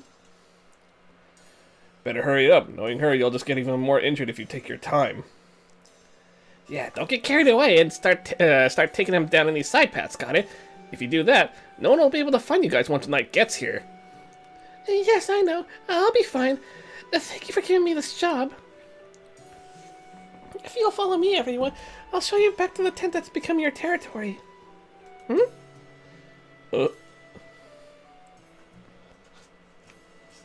Tristan's still what the hell? Well, good night. Don't worry, this tent may be a ways away from the town square, but it's still well within the village. I promise you'll be able to relax and sleep without any forest animals coming in. Forest animals? I just realized I never got her name. Okay, I'm sure you're both tired after talking with so many fairies, but I think we should finish our conversation from earlier before we go to sleep. Fairy Britain, as you can probably tell by the name, is the land of the Fae. You do know that much, right? Yeah, more or less. Good. Next we have the different kinds of fairies. Different kind of fairies. It would take hours to go into all the details that differentiate the various kinds of fairies. So for now, let's just focus on the broader clans. The clans represent the land of the Fae's different races. There's the Wind Clan, the Earth Clan, the Fang Clan. The Wind Clan, the Mirror Clan, and the King Clan.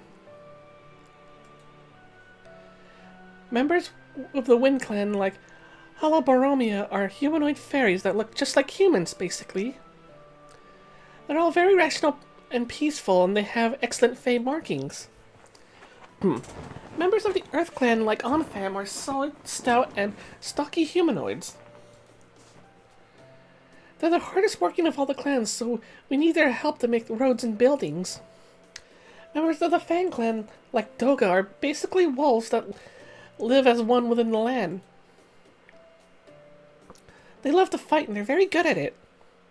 It's even said that we Fae folk wouldn't be here today if it weren't for the Fang Clan fighting for us. As for the Wing and Mirror clans, well, there aren't many rumors about the Wing clan, so I don't know very much about them.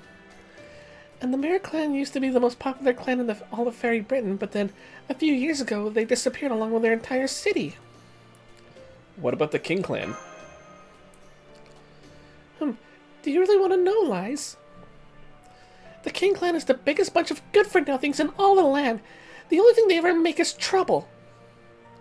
Even though there's only one of them left, she looks down her nose at all the other clans, like she's so much better than us. I mean, who goes around bragging to a sweet, innocent country girl about how great her life is in the big city? I like her face right there.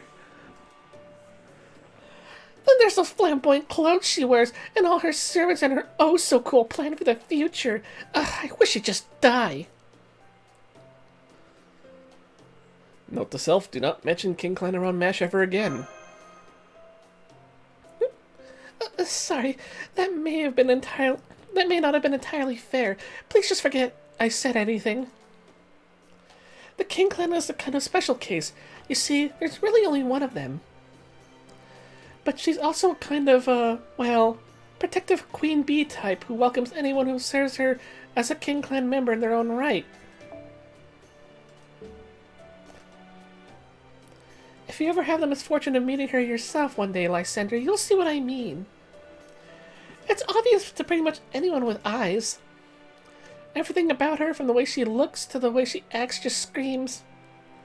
Yikes! She's a real piece of work. I'd better not even make eye contact or she'll ruin my whole life. On a different subject. Are you okay, Tristram? You seem on edge for a while now. That's because I am. No, it wouldn't be a stretch to say I'm afraid. I haven't had a moment's rest ever since we went to the town square. The villagers may have seemed weak, even feeble to the two of you. But while I may lack my memories, I do know that they are to be feared merely by dint of being called Fae folk.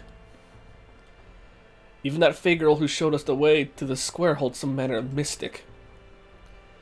They may not have said anything about it, but they have power far beyond any human. Just remember, it would be an easy thing for these fairies to slaughter us all if they decided to do so. Ah, how terrifying.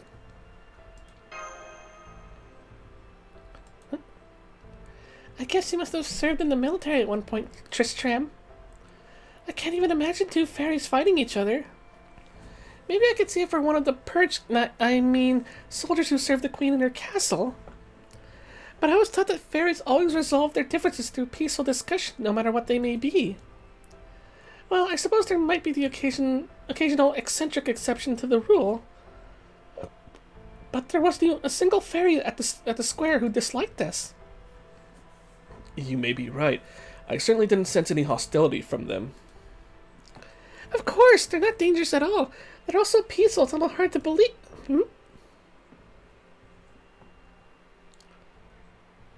Forgive us. No more prayers. Close your eyes.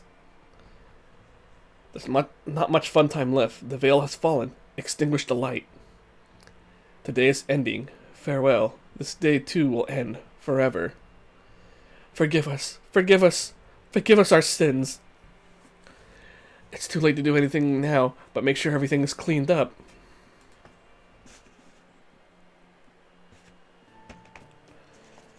Looks like it's time for lights out now. Let's pick this back up tomorrow. I hate to do anything to upset them after they've been so welcoming to us. Sounds good to me. I'm pretty sleepy from all that food anyway. Let's see. This must be it. Oh, wow. It's one of those new glass lamps that are all the rage right now. There must be an Earth Clan fairy or two from Norwich here. I'll have to track them down tomorrow. Anyway, good night, Lysander. Good night, Tristram. You know, I was kind of worried when I first woke up, but I'm so glad you two turned out to be good people. Good night, Matt. Huh? Why'd you stop? What's that? You just didn't feel right saying it? I see. Well, that makes sense. It must be a very important name to you. It's okay, Lysander. These things happen. Okay, good night. For real this time. Ooh.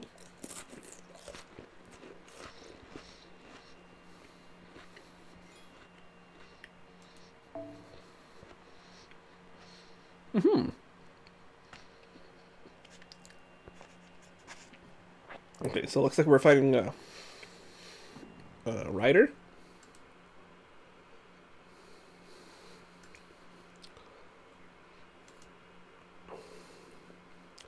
We have some of my snack here.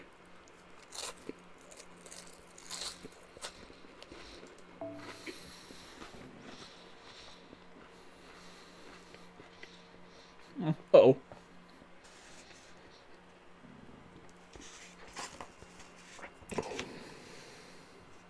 Give me one second. I'll take one more bite.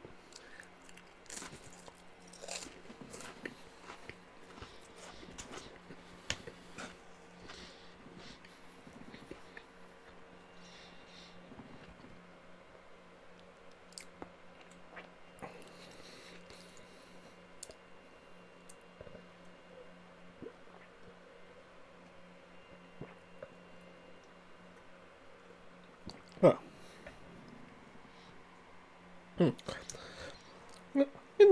Good morning, everyone. I've been asked to show you around the village today. Our territory isn't all that big, though, so it won't take very long.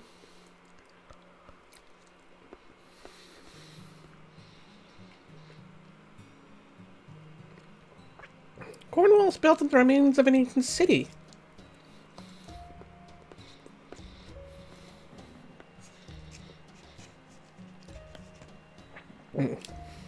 Oh, Tamlin. When the Tamlin defeated the Lord of Cornwall about 200 years ago, the Lord cursed the woods with a fog that would rob fairies of their memories. This village was abandoned not long after. From there, it became the most dangerous area in all of Britain. Even the Queen wouldn't come near it. Nobody will follow you in here. It's basically a penal colony. Hang on. Who are the Tamlin? Who are the Tamlin? Good one. This territory is a home for all kinds of outcast fairies. Fae whose roles have ended, Fae who aren't worth anything anymore, Fae who lost their friends, Fae who lost their purpose.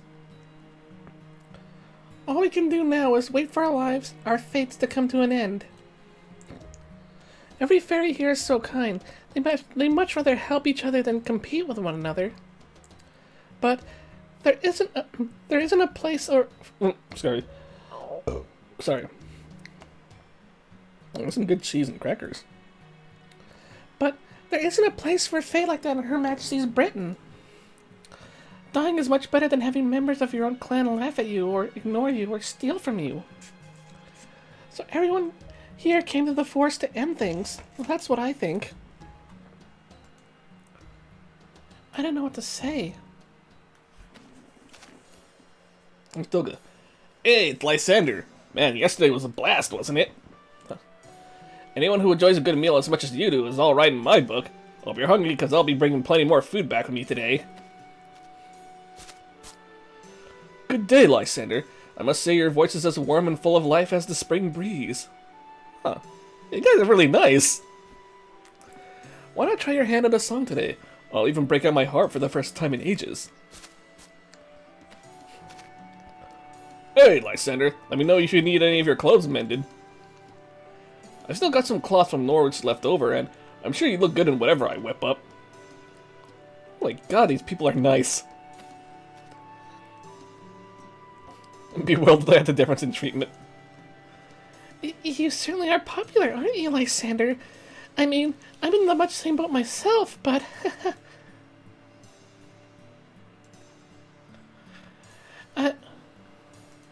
I guess you just have that certain, je ne sais quoi about you. I'm kind of oblivious when it comes to that sort of thing, so... Really? I think you're perfectly wonderful too, Mash. Lysander just has a kind of refreshing aura about him. His presence alone makes things more fun. Damn. But your aura is more warm? Bright? I'm not sure what the right word is. I can always feel there's something nostalgic about it. It reminds me of more peaceful times. You're spot on. As a matter of fact, my cheerful nature's the only thing I've got going for me. I've long made it a point to keep smiling no matter what the circumstances might be. Thank you so much. Yes, that's true. There's nothing better than a smile. Alright, let me show you around the rest of the village. As long as you know how big our territory is, you won't disappear until the day of endings.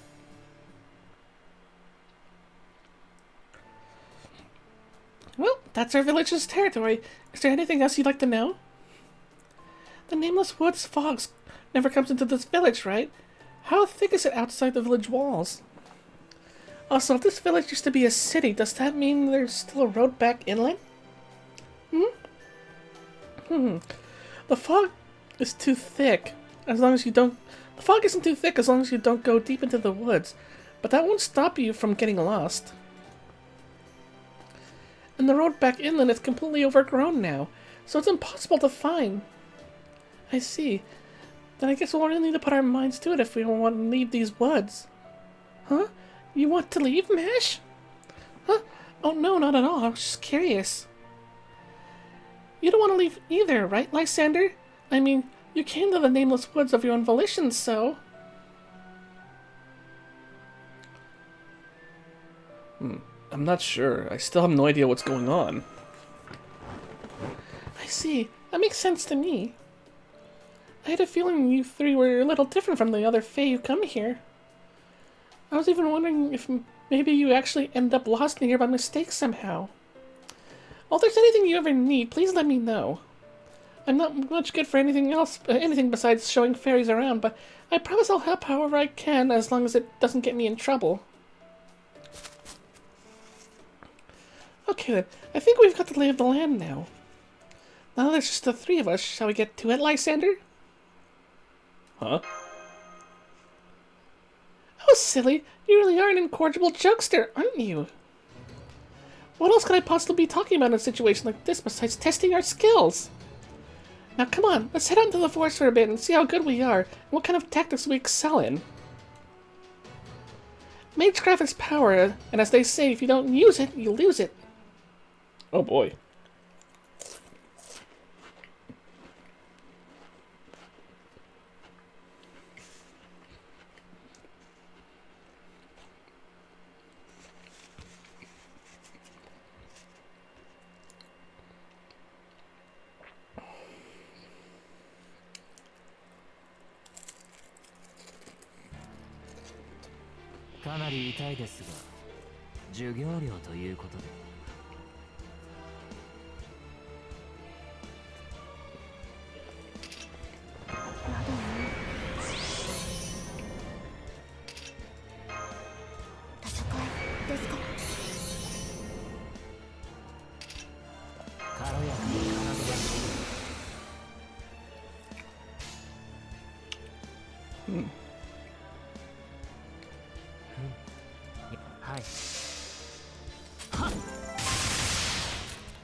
我が衰えて万物は劣化し物質は静止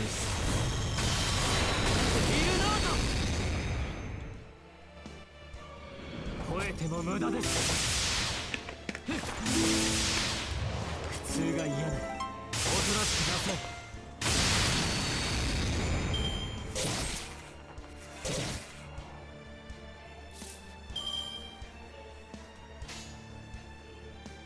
もちろんやります。はい突破します。吠えても無駄です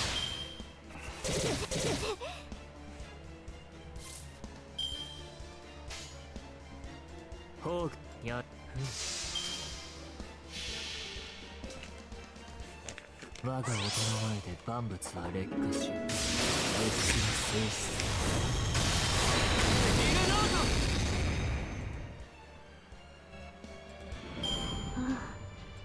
鐘の音が聞こえる。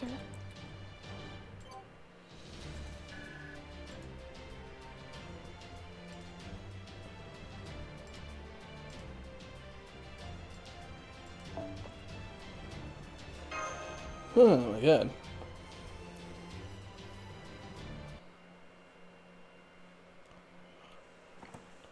I'm sorry I was so useless.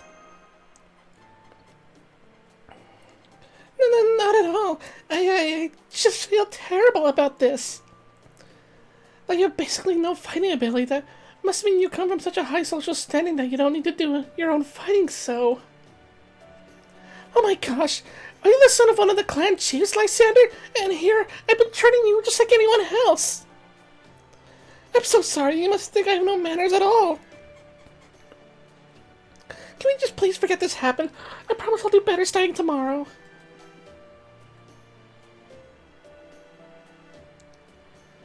It's okay, I'm just sorry I couldn't fight on the front line with you. Please, don't worry about it, Lysander. If anything, I'm more convinced than ever. I can't remember why, but I now know for sure that this is what you're meant to do. I may have been so intimidated by the Faeries' sheer physical capabilities last night that I didn't act appropriately, but that won't happen again. I see now that you have the makings of a great leader, like a winning football coach. I even get the sense that as long as you're here to guide us, everything will somehow work out in the end. Oh, thanks, Isolt, best in class. Please, just call me Tristram.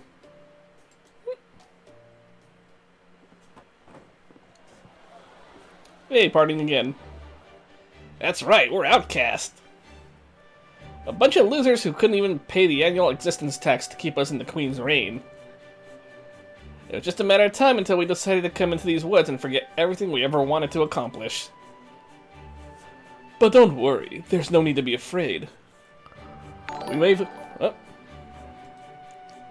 Oh, Sin of Wrath 112. Thank you for the follow. Thanks for joining the harem. Oh. Last night my follow alert wasn't working. Huh, good to know it's working right now. We may have escaped from the city, but we're all still in the same boat. Soon the calamity will bring an end to everything, and only a few will survive.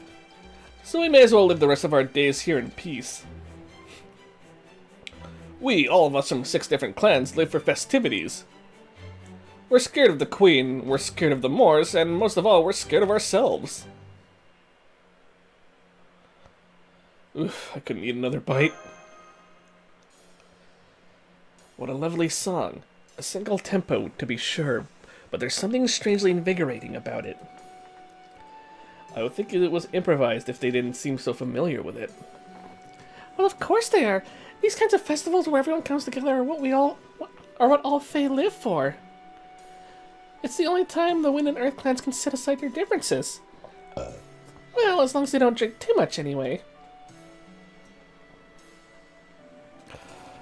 Why does that elf NPC look like Sugo from SAO, lol? Oh, and what is that elf NPC?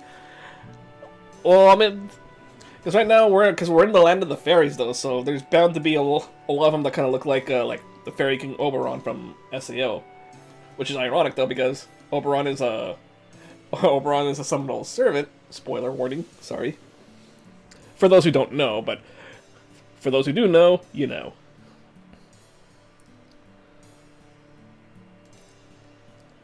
Sorry.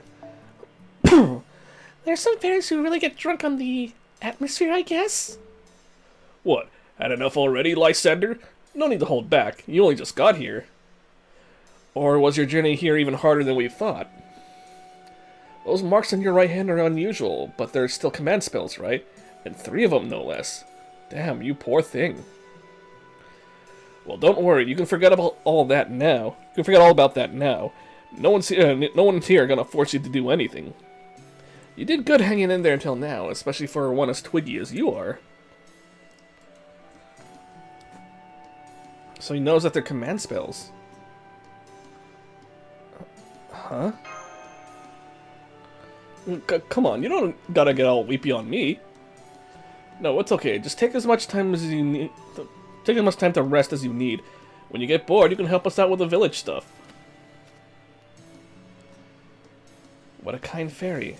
Although, command spells. I feel like I'm this close to remembering something, but I can't quite get there. So frustrating. Okay, everyone, settle down, please. That's all for tonight. I can definitely tell what time it is because I'm not drunk.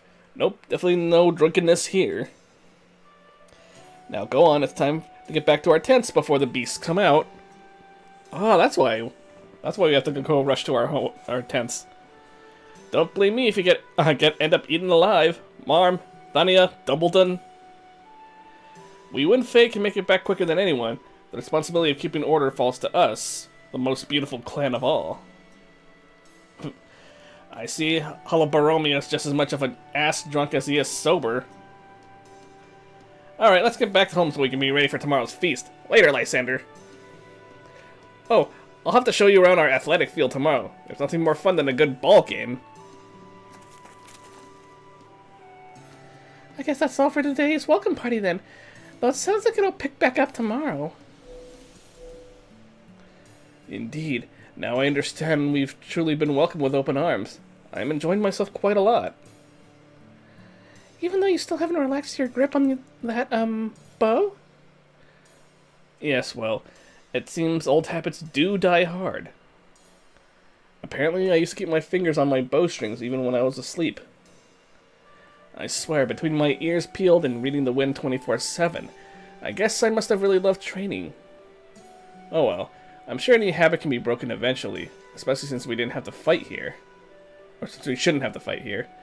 Now, come on, Lysander, Mash, we should head back to our own tent.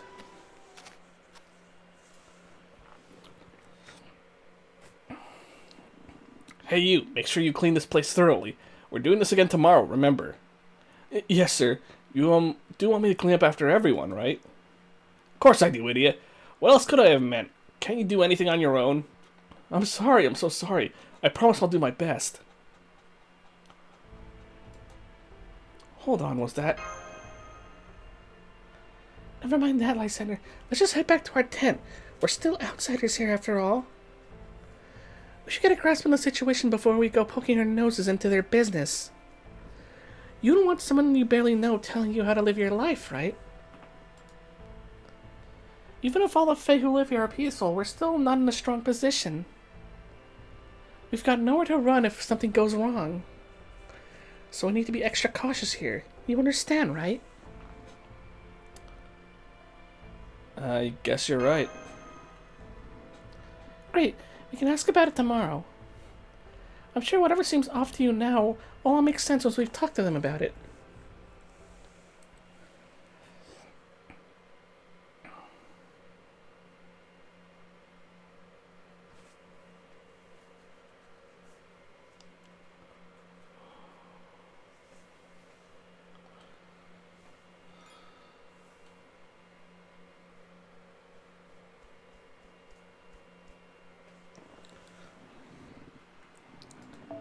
Let's do another fight.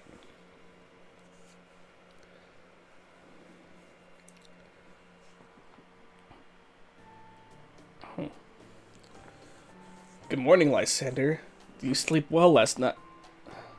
I'm sorry. I just can't seem to put my heart into it. Lysander. Lysander. Something about that name just doesn't sound right. It's still a mess out here! What the hell were you doing, you damn good-for-nothing? Uh-oh. That came from the square. Should I go see what's going on, Lysander? Definitely.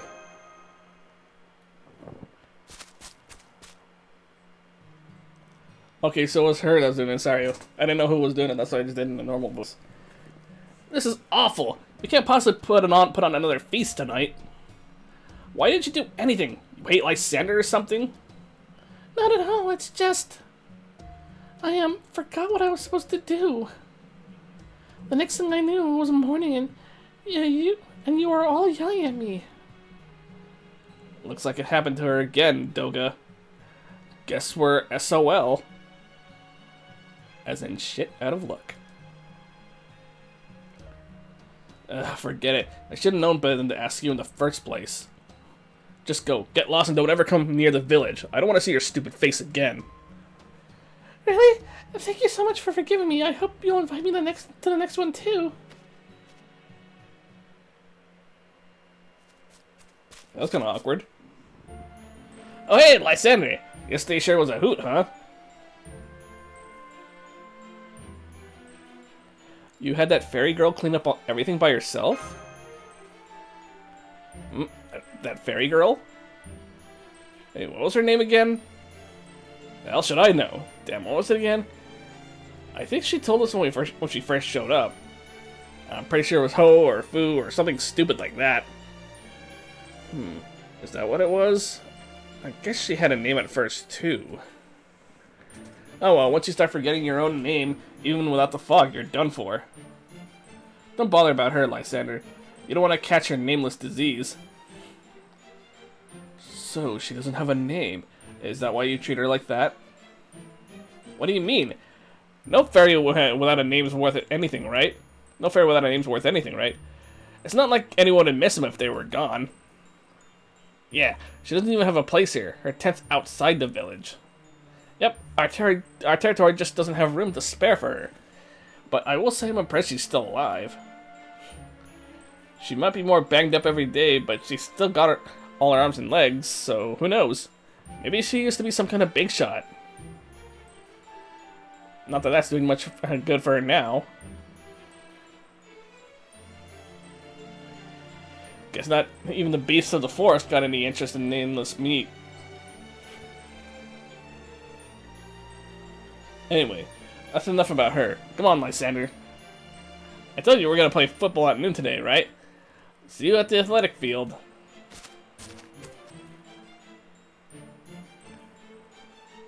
What would you like to do? What would you like to do now that they've left for the athletic field, Lysander? Do you know anything about nameless fairies, Mash? I do. As the name suggests, they're fairies who've lost their names. Oh, give me 1 second, folks.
Okay, sorry about that again.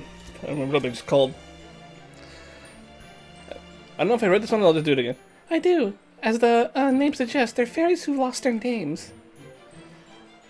While we lost our memories in the nameless woods, sometimes fairies lose their names all on their own. In general, fairies don't age or die like humans or animals. But we are born with a purpose, something that we can lose ourselves in.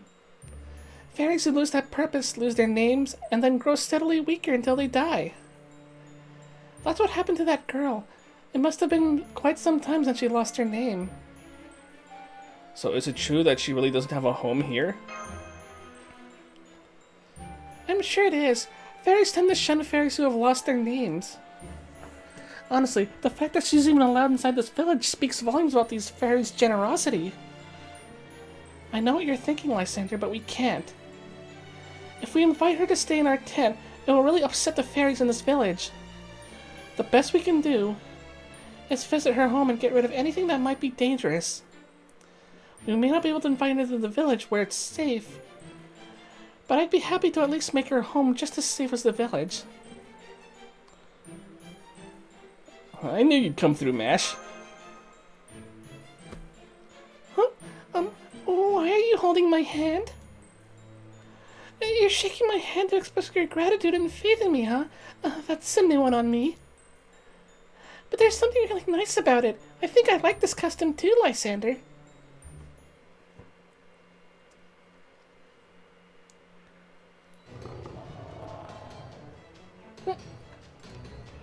She's already under attack.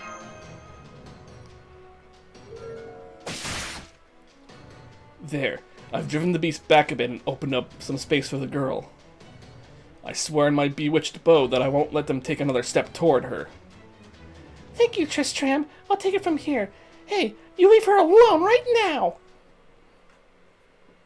Oh, and into battle we go.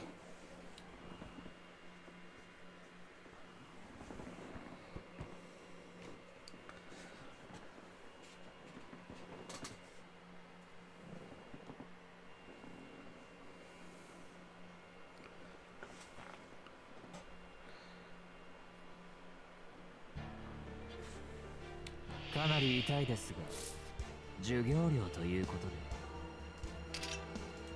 やだね。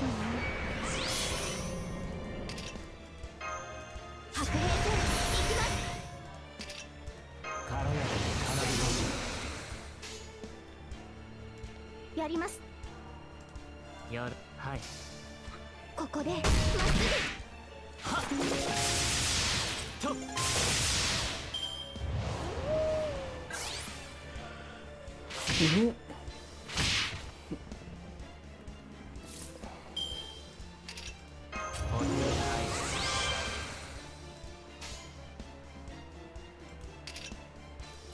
ではそろそろやる。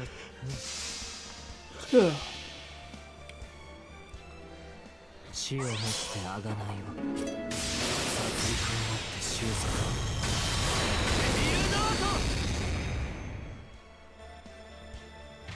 吠えても無駄です。切り刻む。苦痛が嫌ならおとなしくなさい。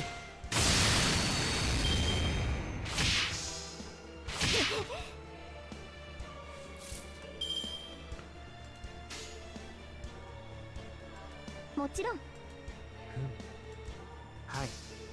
突破します。と。吠えても無駄です。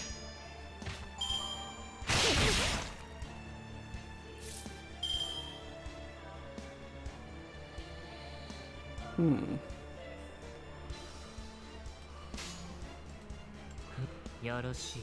はい。はっ。切り刻む。ひねり潰します。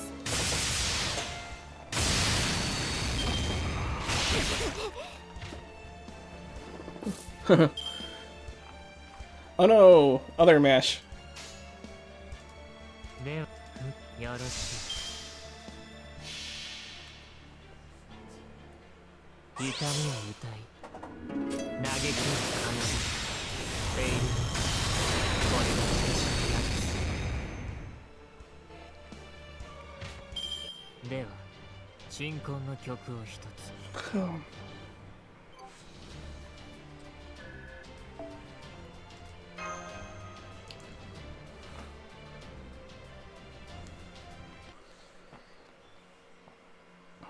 Okay. Give me 1 second, folks.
Okay, sorry, that I was helping my brother with something.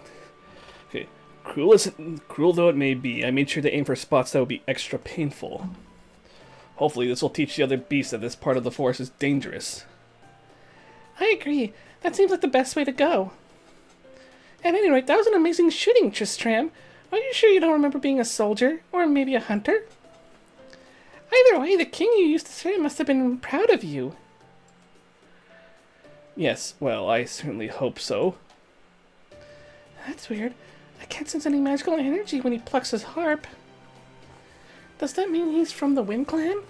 But then, he doesn't seem to have enough magical energy for that. Oh man. Are you okay?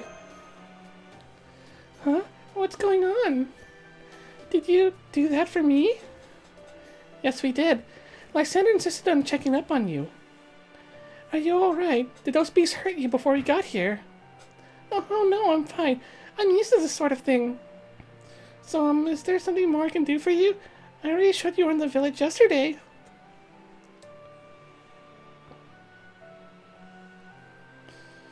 No, not really. We wanted to thank you for all your help yesterday. You were so kind to us that we thought we'd the least we could do was make your home safe from the beast. That's so nice of you. It makes me so happy. I guess this means I was really useful then. I'm so happy to hear that. It's been so long since I was useful. Oh, I know. I'll bless you with good fortune in return for, I'm sorry, I forgot how to cast blessings. And I don't have a tent, so there's nothing I can give you in return. But aren't we doing this in return for what you did for us? That's okay, I don't need anything else. Really? Huh, did I already give you some of the flowers I picked this morning and just forget I did?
Again, sorry again. I just had to rush to the bathroom for a bit.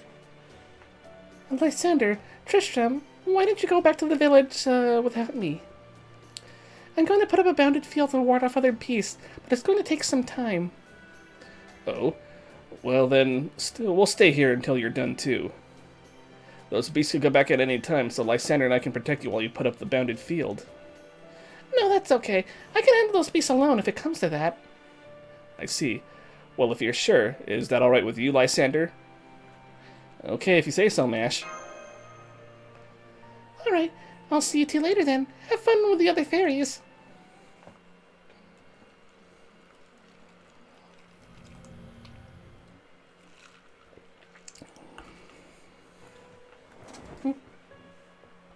There, all done. You won't have to worry about beasts coming for you here anymore. Well, at least for a few weeks anyway. It's only magecraft, not sacrament, so it won't last forever. But at least for those few weeks, you'll be able to rest easy knowing you're safe. Magecraft, the mysterious power the Queen uses. I didn't know you could use it too, Mesh. Is using magecraft the hot new thing outside the world now? In the outside world now? I don't know about that. I mean, half my magecraft is stuff I kind of taught myself.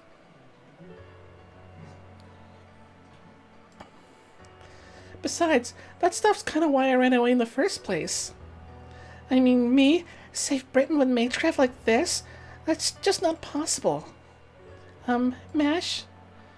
I'm sorry if I asked something I shouldn't have. Huh? Don't be.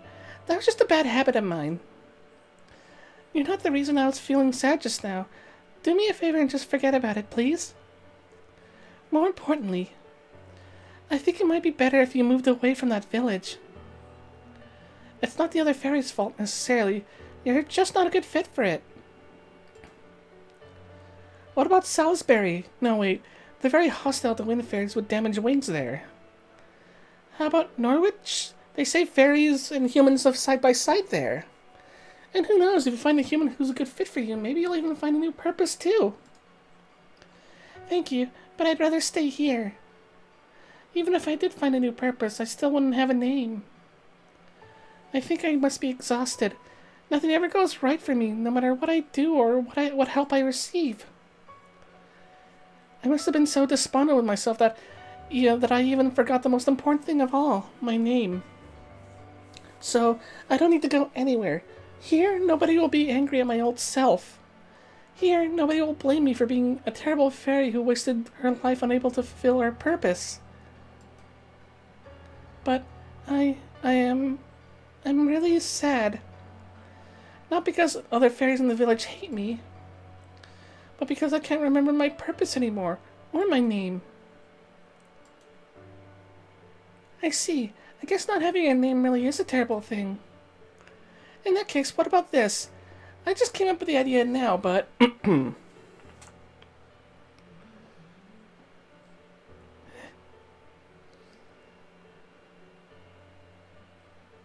Thank you, Mash. This is the happiest I've ever been in my life.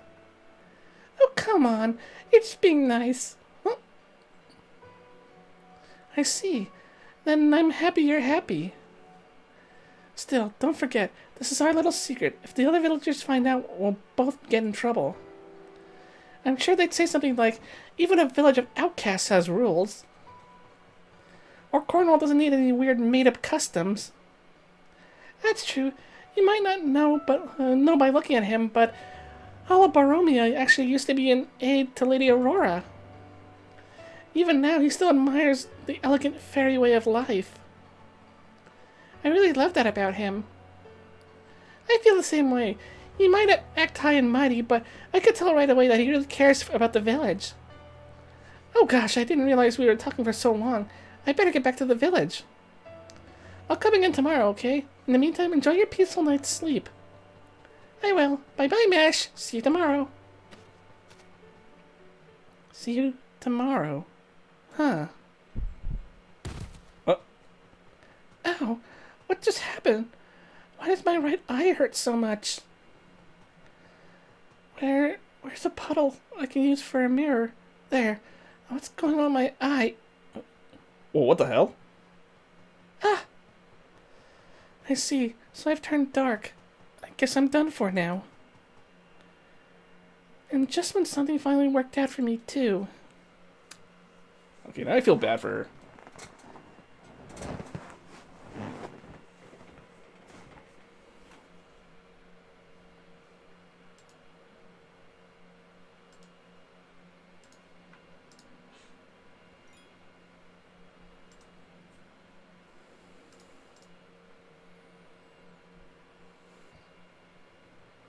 A berserker.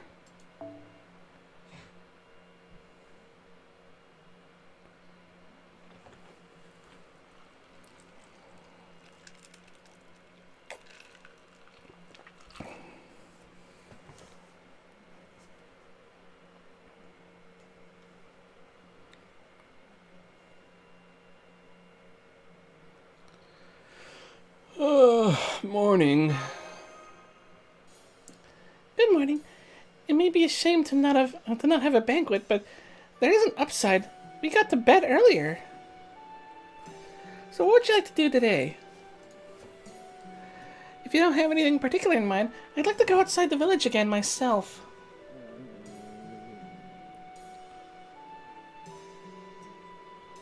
First, I need some food. I'm really hungry. Huh. You're hungry?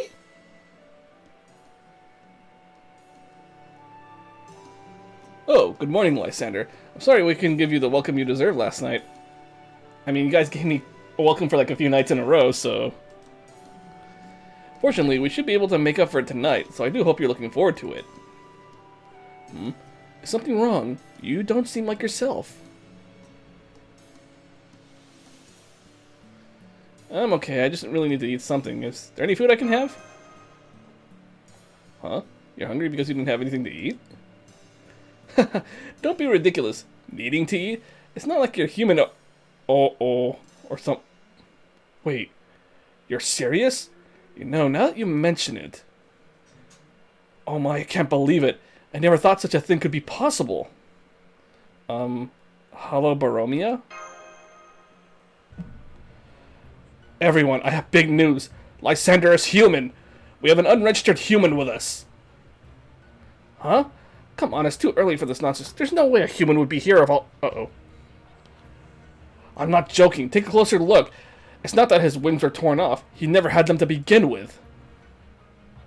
Hurry, come quick. We can't let him get out to the woods. Oh my goodness, I feel terrible about this. If only I'd realized it sooner. Now I'm even more sorry we didn't give you the kind of welcome you deserve, Lysander. But don't worry, we're going to make up for that right now with a really, really fun welcome party. Ah, what a wonderful day this is. Let me see. Oh wow, you're right. Lysander really is human. A human? A human, hooray! No wonder being around him made us all so happy. This is great. Now we'll never have to worry about turning into Moors. Wait, what? What exactly do they do to humans? Why do I get the sense that I'm in trouble? Oh no, I almost forgot. Be careful, Lysander. If you tell them you're hungry... I'm too late. Are you human too? You are, aren't you? You don't have wings or command spells. Or, it was the other one. You don't... Oh, are you human too? You are, aren't you? You don't have wings or command spells. How about the guy with the harp? Is he human? No, wait. He's a fairy. That's right. He didn't eat anything, but who cares? Just put him with the others. It's easier that way. Here, Lysander, Mash, and Tristram. Please, let me show you the best spot in town. From now on, you'll be staying in a tent at the town square, right in the middle of the village. There's so much to do, I don't even know where to begin.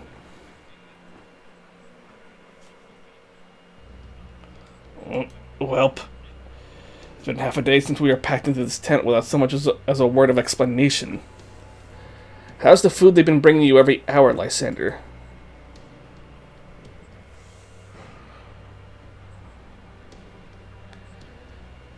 It's great, but there's still too much of it. Still, at least they're being nice to us? I think they're trying to fatten us up. We're not allowed to go out, and there are fairies guarding outside the tent in shifts. This isn't a welcome party. We are prisoners. Do you know why this happened to us, Mash? Because Lysander is human. Thinking about it now, I was a little surprised myself to see how much you enjoyed that fruit. I should have realized it then, but I haven't seen many humans either. Are you human too, Mash? I am, not entirely sure. I think I'm a fairy, but I also feel like I've been called human-like at one point or another. But never mind that now. Right now, we need to focus on the situation at hand. You might think they're giving Lysander a warm reception now, but it's only going to heat up as time goes on. Really? Even more than this? Yes, really. You see, humans are very important sources of sustenance for fairies. Just having a human nearby makes them happier, almost like a mental balm. But these days, the human population is carefully managed by the Queen, leaving lower-class fairies without any humans for themselves. In fact, the fairies of this village wound up here because they didn't have humans. So, if nothing else, I'm sure they take good care of you, Lysander. But...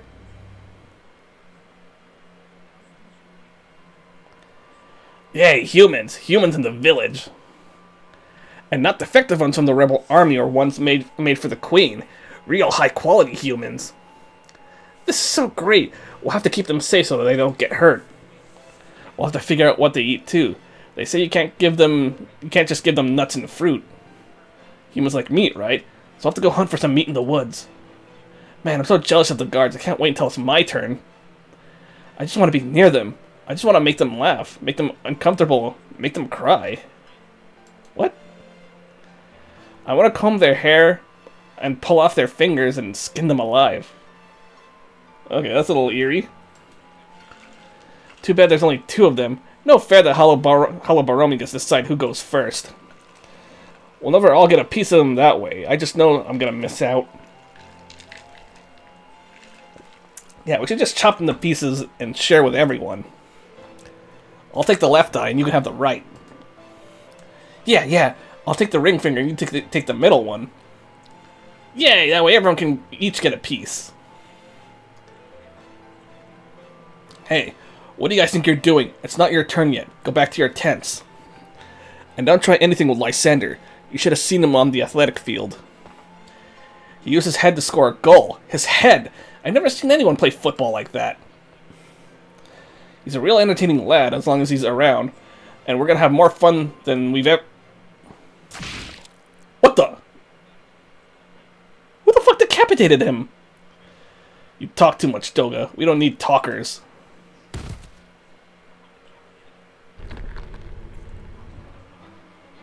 We can't help ourselves. There's only 2 of them. Only 2 of them. Let's chop them up and share them with everyone. Let's chop them up and share them with everyone. But we're the only ones who are gonna get a share. The Fang clan's gonna keep them all to ourselves. The Earth and Wind clans talk too much, too. Let's get them before they get us.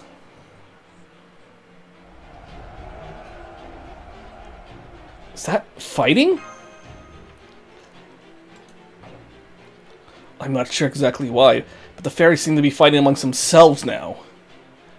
I suspect it has something to do with different clans wanting to keep you all to themselves. The why isn't important now, though. You're obviously not safe here. We need to leave right away. But where will we go? Let's head inland. Once we're through this village, we can make our way to the hilly area. I knew this was too good to be true, man. From there's a highway, and once we get there, we can think about where to go next. But first, yes, we do need to do something about the guards outside. Unfortunately, I doubt you and I alone will be any match for them. Remember, these fairies are all very powerful. There's no way a human could... Wait, oh? Oh, good. You're all still okay. Thank goodness. I noticed something was off in the village this morning, so I've been keeping an eye on things from afar. It's awful out there. First everyone was yelling at each other, and now they've started fighting. Alabaromia was doing his best to calm everyone down, but I don't think it worked.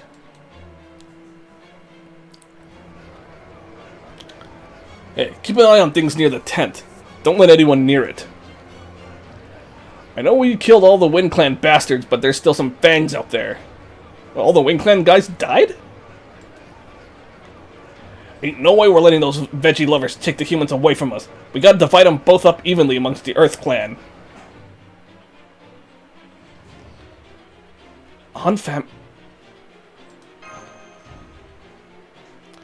It's no use, Lysander. They're not the Faeries you knew anymore. They're being driven wild by their bloodlust. Come with me. I can get you out through the weak stitching in the cloth where I snuck in. You do want to get out into the woods, right? Then please trust me. I know a way inland. Now come on, hurry! It's like a horror movie now. Those are the Earth Clan Faeries? They look nothing like they used to. How this saddens me. What do I see now but the devil? Stop that, Tristram! You can't play your harp now! They'll hear us! Hey, did you just hear something? Maybe one of the Wind Clan bastards survived. Kesley, Gam, go check it out. The rest of us will head to the tent. Crush their legs first. That'll keep them from running. Oh crap, we gotta get out of here now! I'm so sorry. My fingers moved before I realized what I was doing. Anyway, yes, we need to get out of the village. I'll bring up the rear. This way, everyone. Please follow me.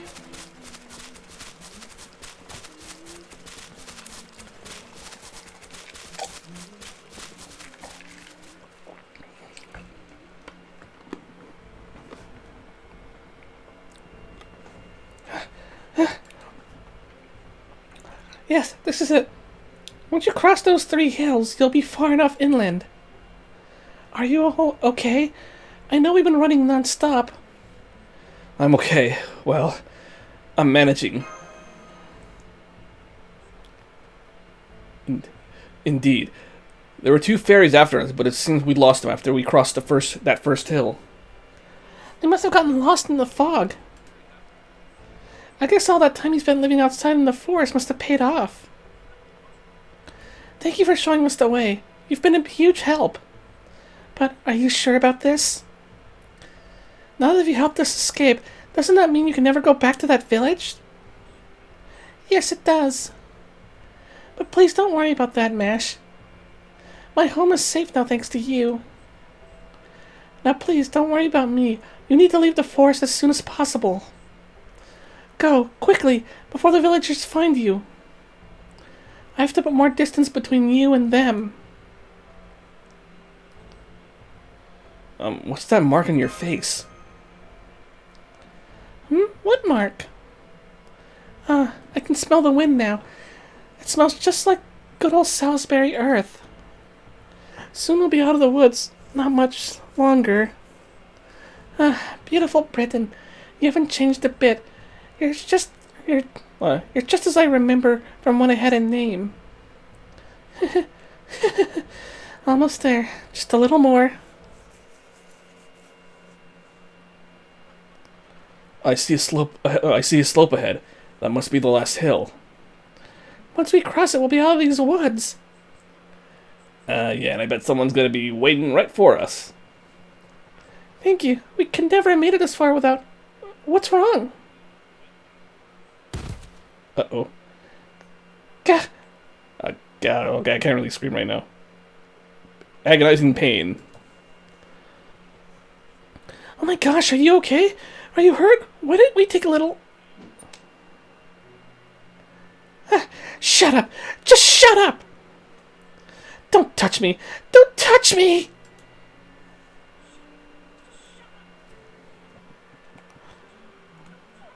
Whoa.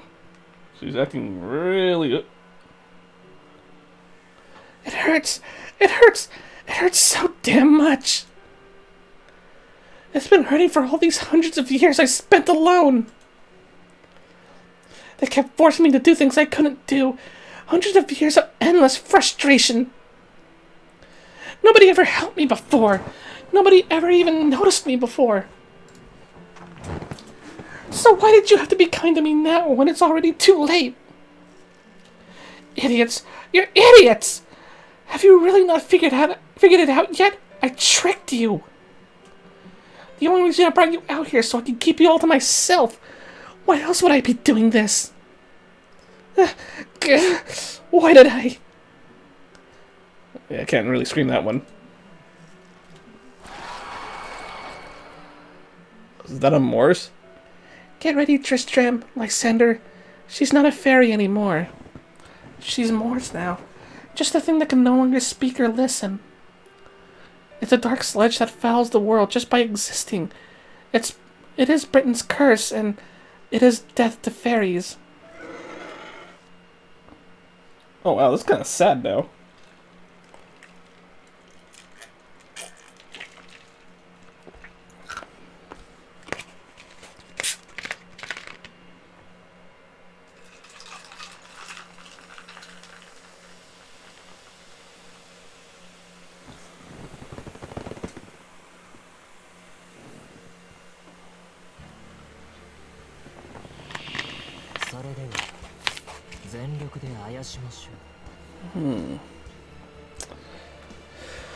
All right.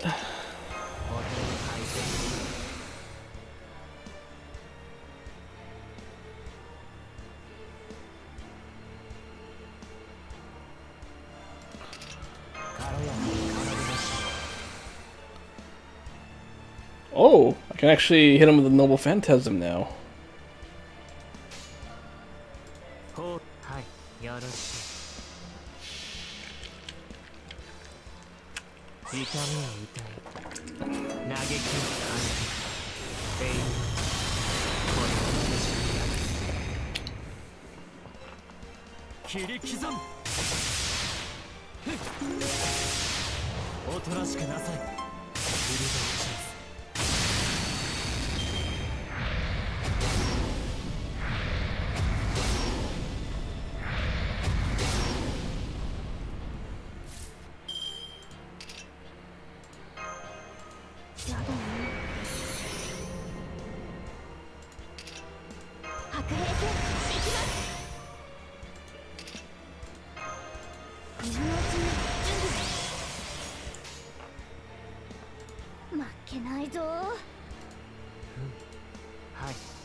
Oh, excuse me.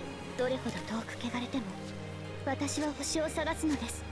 さあ幕を開けてアラウンドカリバーン。切り刻む。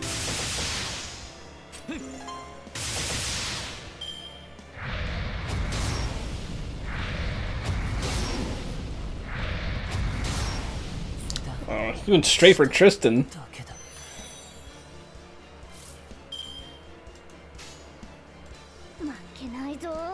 もちろん。ここでマスセクレス。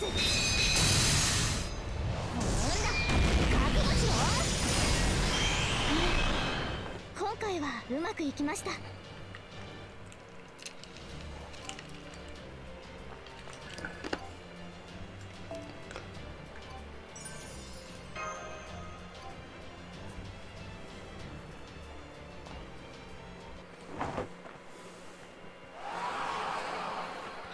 I think we got her, but...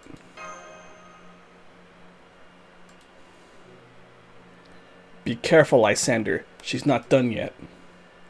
But she's not trying to attack anymore. Is she trying to tell us something? Pardon me.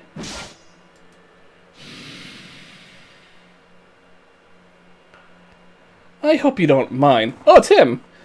I didn't want to make you three put her out of her misery. As long as I know the Morse well, I thought I should be the one to do what was necessary. That rapier striking from my mind is like the wind, and there's something familiar about them. Hey, it's him! Sorry about that. You're free now. May you... Oh, no. Sorry about that. You're free now. May you find peace in your next life. No way! You're... Hey there, Yusaku. Nice to meet you. Sorry it took so long to get here. Then again, I guess that's pretty confusing too, judging from the look on your face. A king doesn't typically introduce himself, but none of my attendants are here, so I suppose I don't have a choice. I am Oberon, a heroic spirit summoned here by humanity. Ooh, by humanity. Okay. I'm the one and only servant in all this Lostbelt who's destined to help you. Most people know me as Oberon, the Fairy King. What do you think? Pretty cool, right? Hey. I know he's a servant that people are going to want to start rolling for in the... once he comes out. And he comes out fairly soon.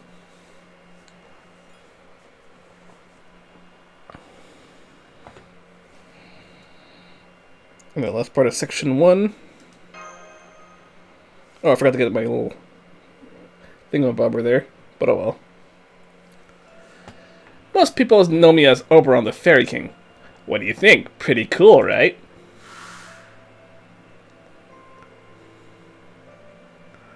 Huh? Why did I see Da Vinci? Interested in MASH.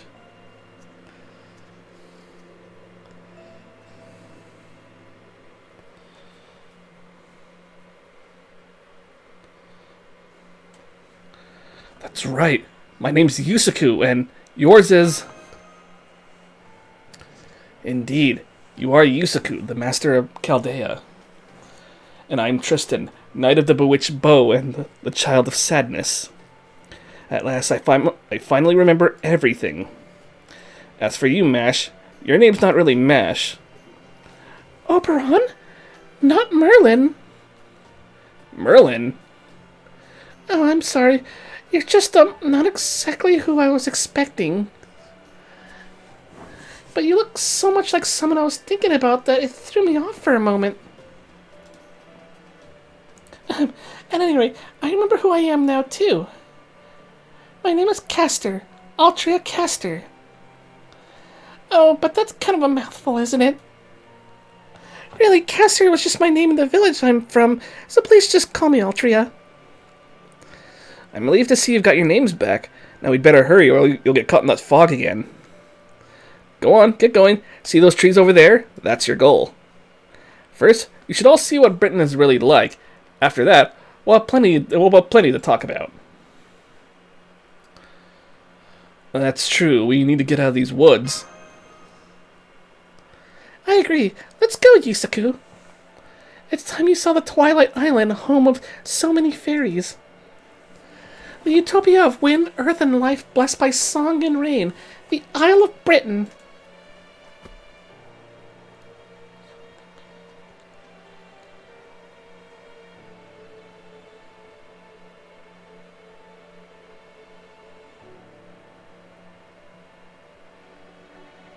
Ooh.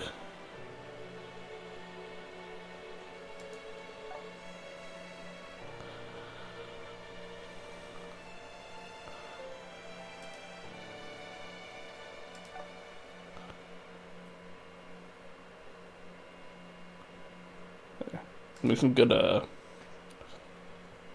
good thumbnail. Ooh, that took quite a bit.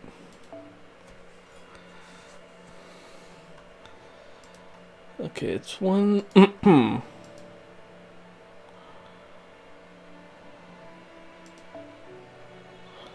we're still in Cornwall Village. 回避や無敵には回数制とターン制2つのパターンがあります。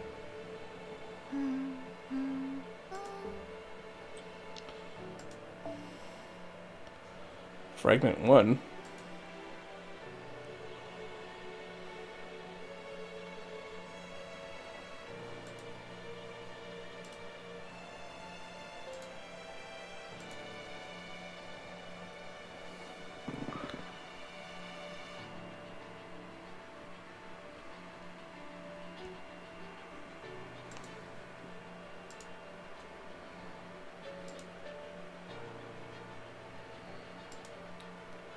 Okay, let's do it. Just one arrow.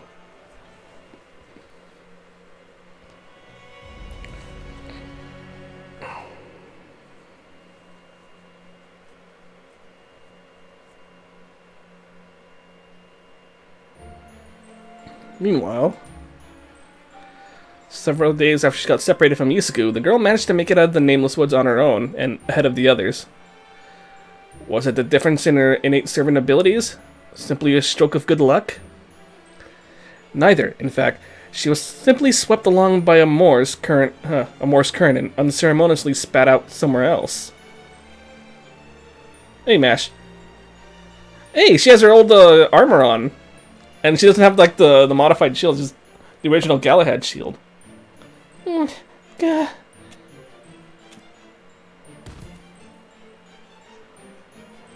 The outcome speaks for itself. Deprived of her strength, her equipment in pieces, she could only collapse by the highway. This is bad, very, very bad. If she stays here too long... Oh no, goblins! Fairy peddler. Dude, I'm getting Goblin Slayer vibes. No, please don't do this to poor Mash. See? What'd I tell you? I knew there'd be one or two around this time of year. Check it out, a premium wind fairy. This'll keep us fed the whole winter. Okay, at least they're not doing what the other Goblin Slayer goblins do.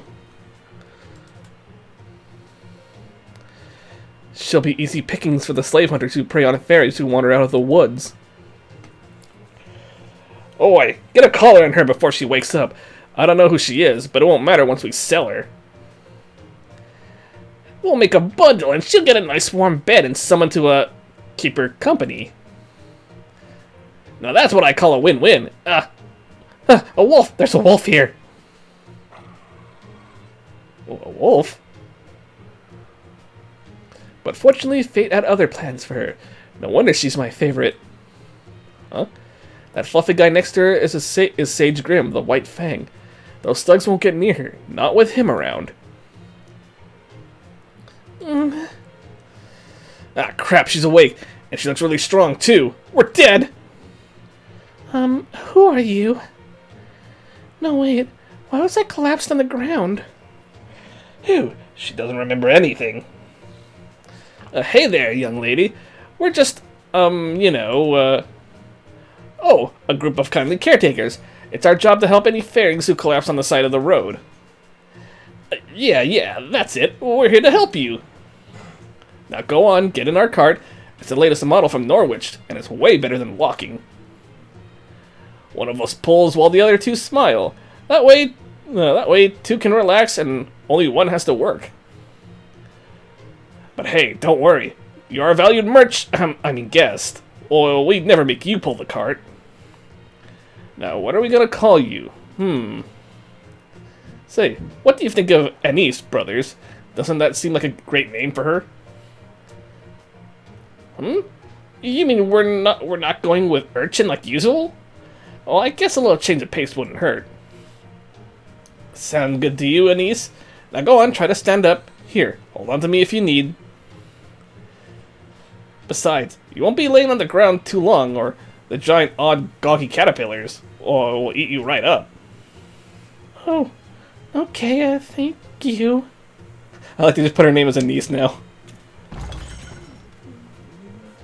Whoa, what's all that metal? She's got an iron shield, iron armor, and what's this? A canister?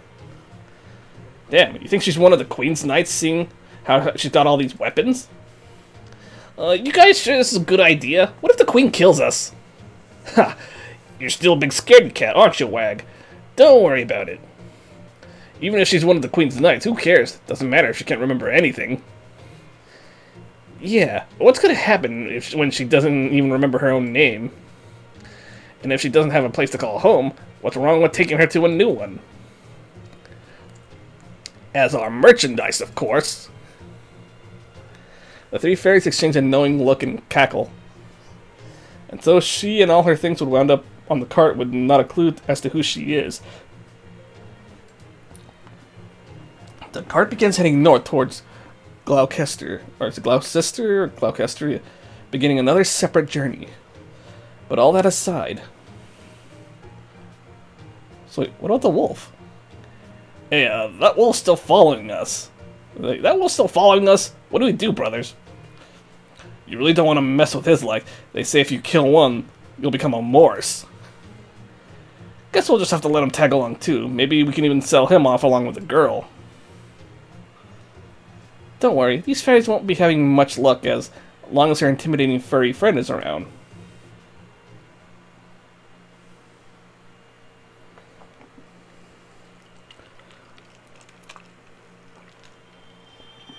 Woo! Gourds.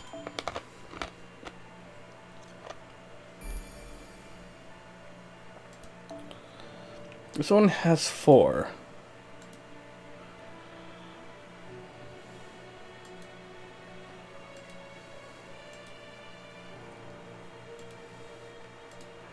I guess we can do this section too. I think this will probably be the last section we'll do. We'll just do this first 2, and then we'll do some more on another day.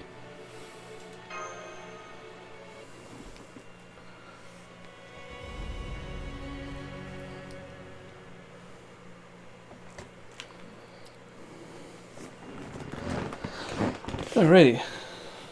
Beautiful, isn't it? This is the center of the British Lostbelt. See that super ominous castle-looking thing over there? That's Camelot. Oh boy, we all have some fond memories of Camelot, right guys? Although, to be honest, Camelot was pretty easily for me. That would piss off Hana and Dove on me. These days, Britain is divided into north and south regions, and Camelot sits in between them. Most people live here in the southern central area. The 4 main cities in this region are Salisbury, the Great Cathedral, Norwich, the nearest port town, Gloucester, the city of fashion, and Oxford, the great dining hall. Each city is run by the head of a fairy clan. Excuse me, sorry to interrupt, but do you know where Mash and Da Vinci are? Huh? I see. So there were others from Chaldea with you. I'm very sorry, but you're the only one I managed to find. And as you can see, it's just me right now, so tracking you down was the best I could do. But that leads nicely to my next point. Can you tell me what this Mash of yours looks like? As long as I know what she looks like, I can have a Blanca look for her. Blanca? Who's that? Didn't you say you were alone? Oh, right. Here, let me introduce you. That's a little moth guy. Pretty cute, right? I talk with her a lot. I guess you could call her my friend. Anyway, she's very neat, very smart, and above all, she's a hard worker. If anyone can track down Mash, she can. Now that's settled, how about we start by sharing what we all know with one another? You tell me your story, and I'll tell you mine.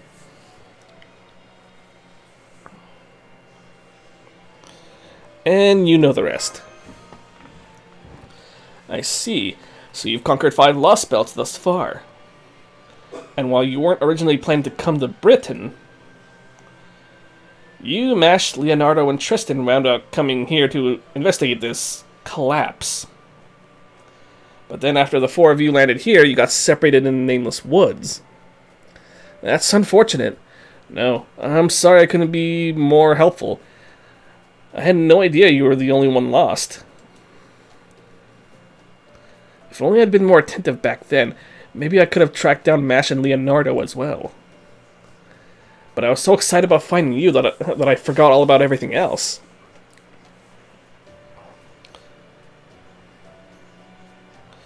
So then, you were the one I saw at the beach before I lost consciousness.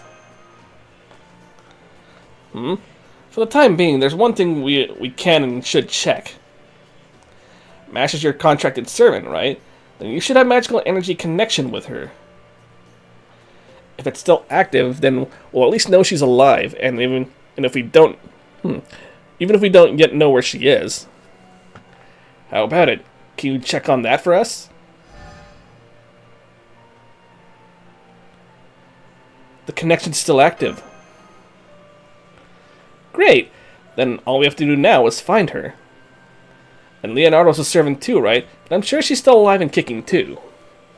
Fortunately, the fairies here can't tell the difference between their fellow fae folk and servants.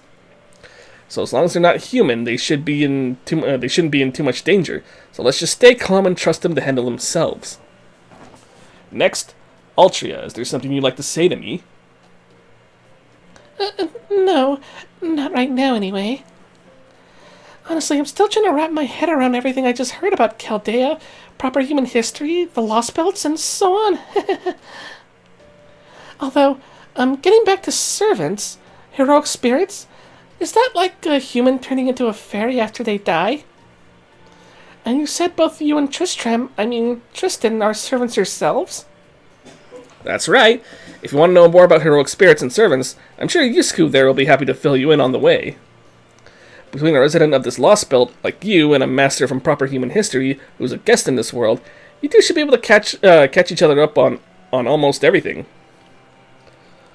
On the way, you said. Does that mean you have a destination in mind, Oberon? Sorry, I had to take a drink. I do indeed. When you're trying to track someone down, a big city's your best bet. Besides, you and Yusaku both need to get used to the way things work here in Fairy Britain. So our next stop is Salisbury, the biggest city in the south. There we'll find food, clothing, shelter, everything we need, really. It's just about a full day's walk from here. I know you've been up all night, but do you think you can make the trek? Of course. Good answer. You've definitely got spirit, but you're also tempering with it with a healthy dose of cool-headedness. I like that. Salisbury, huh? What should I do? It might be kind of dangerous to go back now. But I also can't leave Yusuke to fend for himself. Plus, I don't care what this Oberon guy says. He really seems a lot like Merlin. Would it be alright if I came along too, Yusaku? I know I mistakenly went by Mash's name for a while there. But I want to know more about you and about, oh, right, proper human history.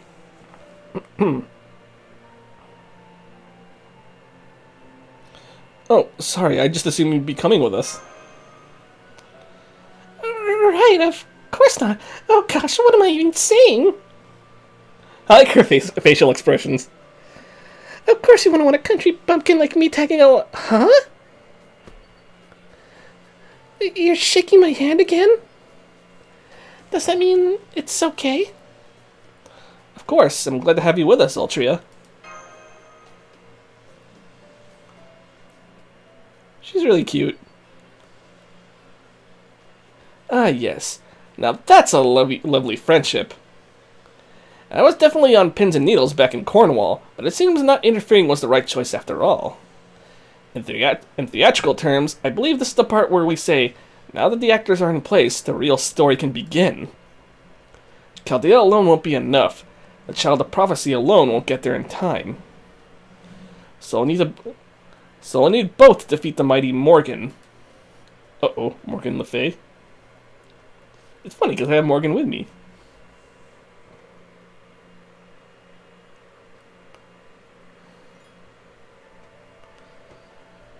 Okay, we're fighting Berserker.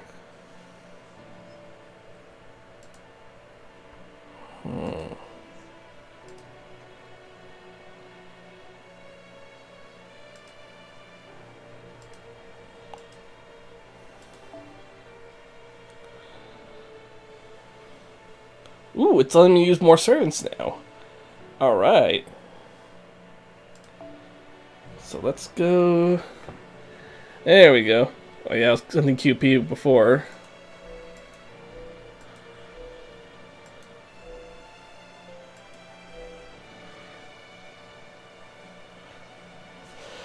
Okay. Well, let's swap you out with Muramasa. I haven't used him in a hot minute. And for you, I want to gain a little bit more bond points with Morgan. The Morgan I got. And you... I hope this won't be a spoiler to anyone who doesn't know the story. But I'm gonna throw in my bar guest. Don't ask who she is right now, but yeah.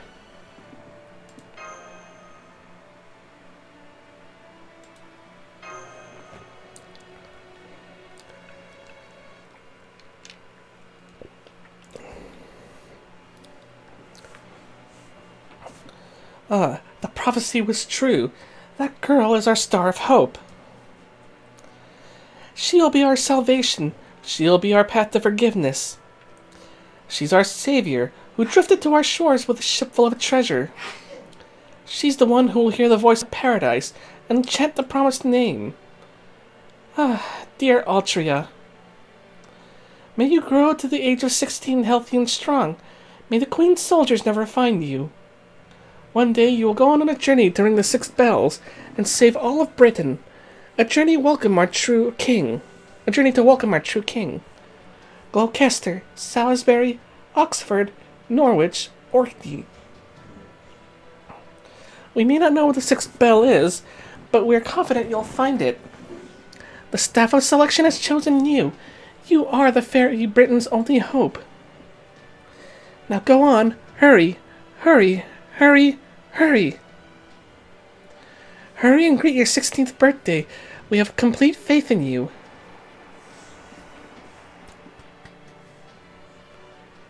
The village is done for. The executioner squads are here. Hold your head high. Grip your staff tight. Now's the time to begin your journey, Altria. Remember, no matter what anyone says, you are unquestionably the child of prophecy. You're the spitting image of her.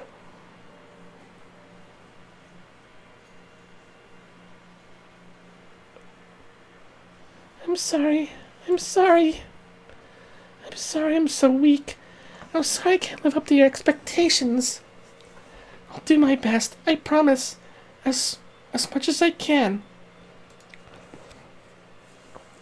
Just kind of like hitting her, so like that.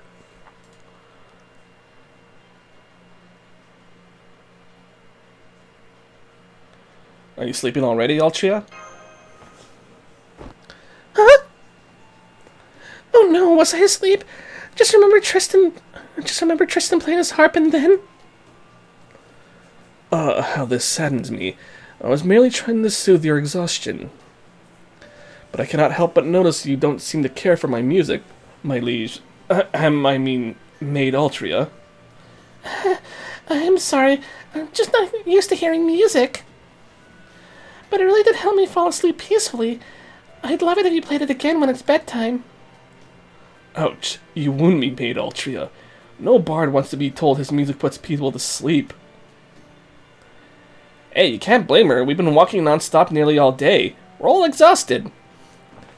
That's why we're camping out here tonight before making our way to Salisbury tomorrow morning. Altria, you can put up a bounded field to keep wild animals away, right? I hate to ask since I know you're sleepy, but would you mind? Oh yes, of course. Okay, I'll be back soon. Now then. I know we told Altria that proper human history is like a parallel world to Britain, but of course that's not the whole truth, is it? The truth is, proper human history is the rightful historical timeline, and it's fundamentally incompatible with this world of Fairy Britain. As Chaldea, you'll have to erase the Lostbelt to ensure humanity's future. And now you're trying to come up with a way to tell Altria this without hurting her too badly. Yeah. I see. I suppose you have betrayed the people of 5 Lostbelts already. Damn. I usually pride myself on being an excellent conversationalist. But even I'm having trouble coming up with the right words to heal the wounds in your heart. So for now, the best I can do is offer some words of consolation. It's okay, Yusaku. This Lostbelt won't fall by your hand. Remember, it's falling apart on its own. If anything, I'd say you're doing it a favor. A favor? Yes, indeed. Human history simply cannot ever prosper in this version of Britain. It's a flawed world that was always destined for destruction. History took a dreadfully wrong turn here. The only problem is that it's threatening to take proper human history down with it when it goes to pot. When it all goes to pot. That's why guys like us from proper human history have to do whatever we can to save it.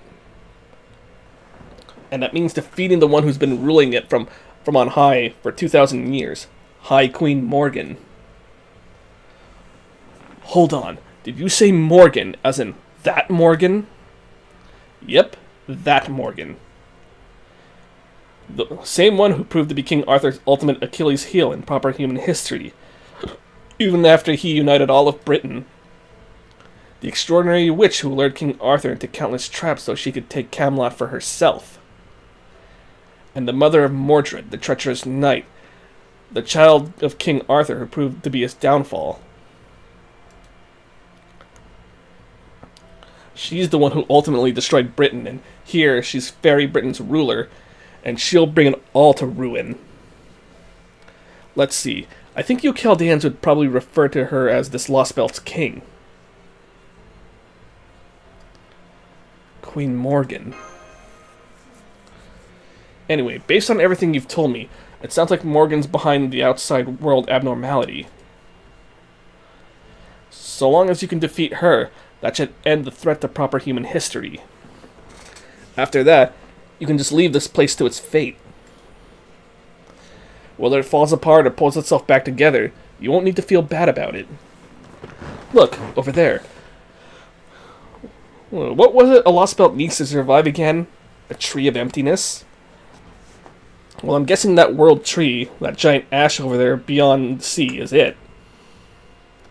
And as you can see, it's been dead for a long time. So this Lostbelt definitely hasn't got long left.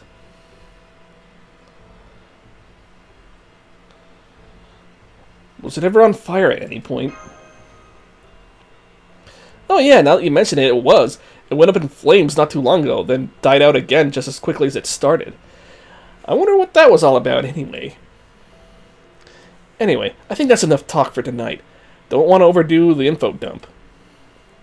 So even if you don't remember anything else we talked about tonight, at least remember this.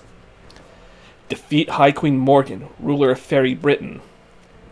Nice and simple, right? As for the rest, I'll tell you once you reach Salisbury. Once you see a Fae City for yourself, I think you'll have a much better handle on what life in Britain is Oops, sorry to interrupt, but we've got monsters. Get ready to fight, Yusaku. I'm so sorry. I accidentally skipped a couple of steps when I was making the bounded field. And I ended up summoning a pack of wild birds by mistake. Could you help me out, please? She's kind of a klutz. I love it. I never thought the day would come when my liege would beg me for help. I'm sorry, I keep forgetting she's not the King Arthur I knew. Oh, this is so embarrassing. Alright, Tristan used to be... he's one of the Knights of the Round. Here they come! Be careful, Yusaku! Britain's beasts are not to be trifled with.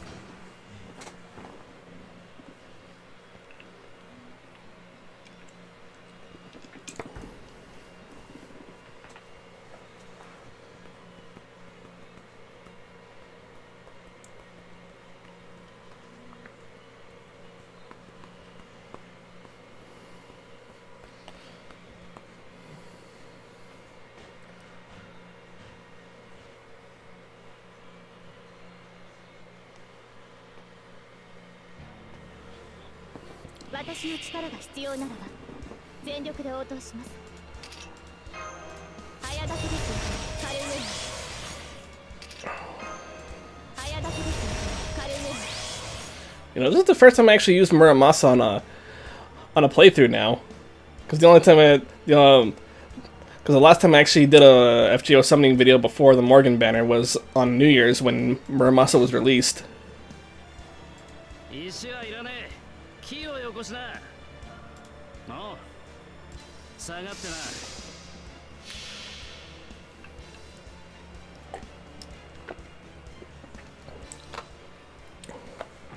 真髄解明。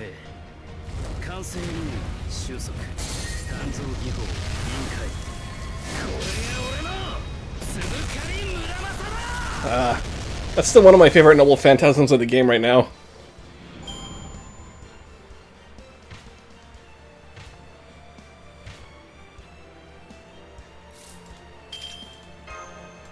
運命をかけた戦いであれば早だけですカルメラ悪かねえ。いい出来だ。しっかり見たぜ。投影開始。石はいらねえ。出番か。誇りにかけて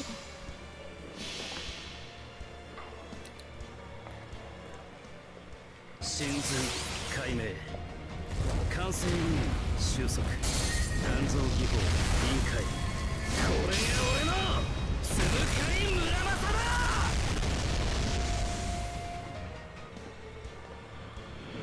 Woo! 先に進みましょう宴会は大勝利の後に取っておきます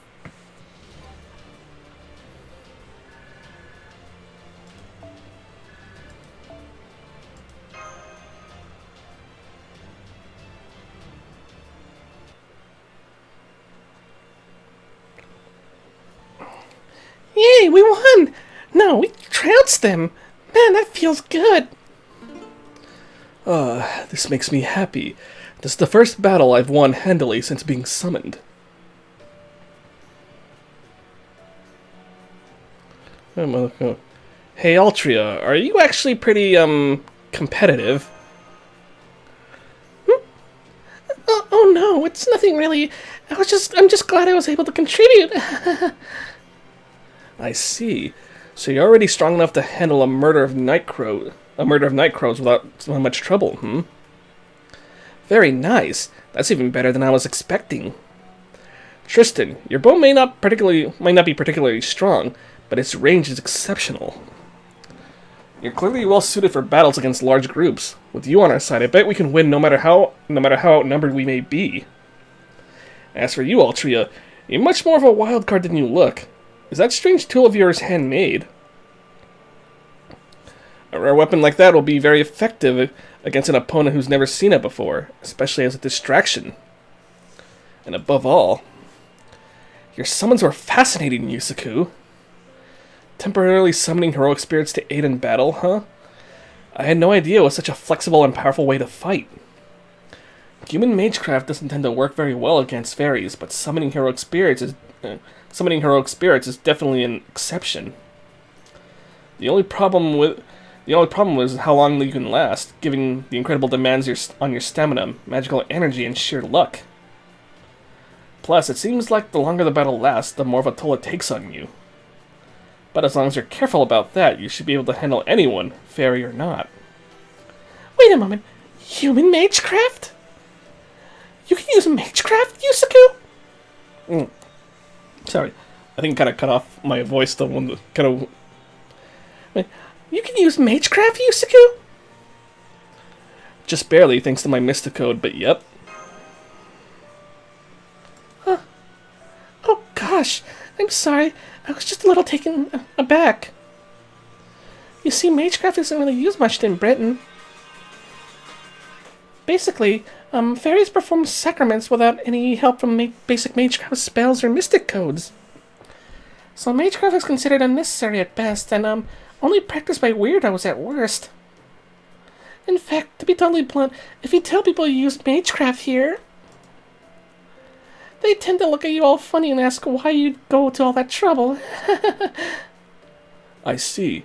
You do have a point. Fairies simply have no need of magecraft. And since this Britain is a land dominated by fairies, that would mean magecraft is effectively worthless here. So why do you use it then, Altria? Oh man, after everything I just said, you really went there. You really went there, Yusaku? Now, it was an honest question, Altria. You know he didn't mean anything by it, right? Anyway, you don't have to answer if you'd rather not. As for you, Yusaku, I suggest you wait for a better time before bringing this up again. Anyway, I think we might have gotten distracted from our main purpose. Now that we've got this nice camp set up, we should use it to get a good night's rest. I'm sure there's more you'd like to know about Yusaku, Altria, but why don't we save that for tomorrow? Fortunately, there are none of the Queen's soldiers, no Moors, and no rebel army around here. And once we wake up in the morning, it's only another hour's walk to Salisbury, where we'll be able to have a much more in-depth conversation. After all, if you're going to have a fun discussion, you should save it for a nice and relaxing place, right? I'm liking him already.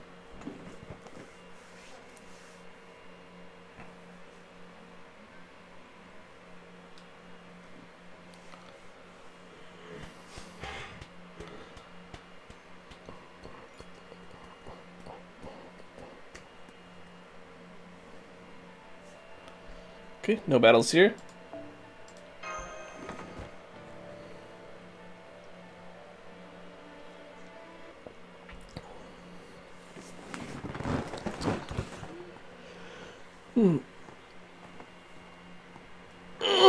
Alright. And that's the gist of the world's history up until 2017. Wow, so other worlds really do exist. England, Scotland, Ireland. And you said there are other countries beyond the Isle too? Like, France and Italy? I can't even imagine so many different countries and cultures and people. It sounds like you come from a really wonderful world. Britain without the fairies, huh? That sounds like a nice change of pace. Well, from where Yusaku is sitting, I'd imagine he finds this Britain full of fairies to be quite the change of pace. I do have to correct you on one thing, though. It's not that there aren't any fairies at all in proper human history, where Yusaku comes from.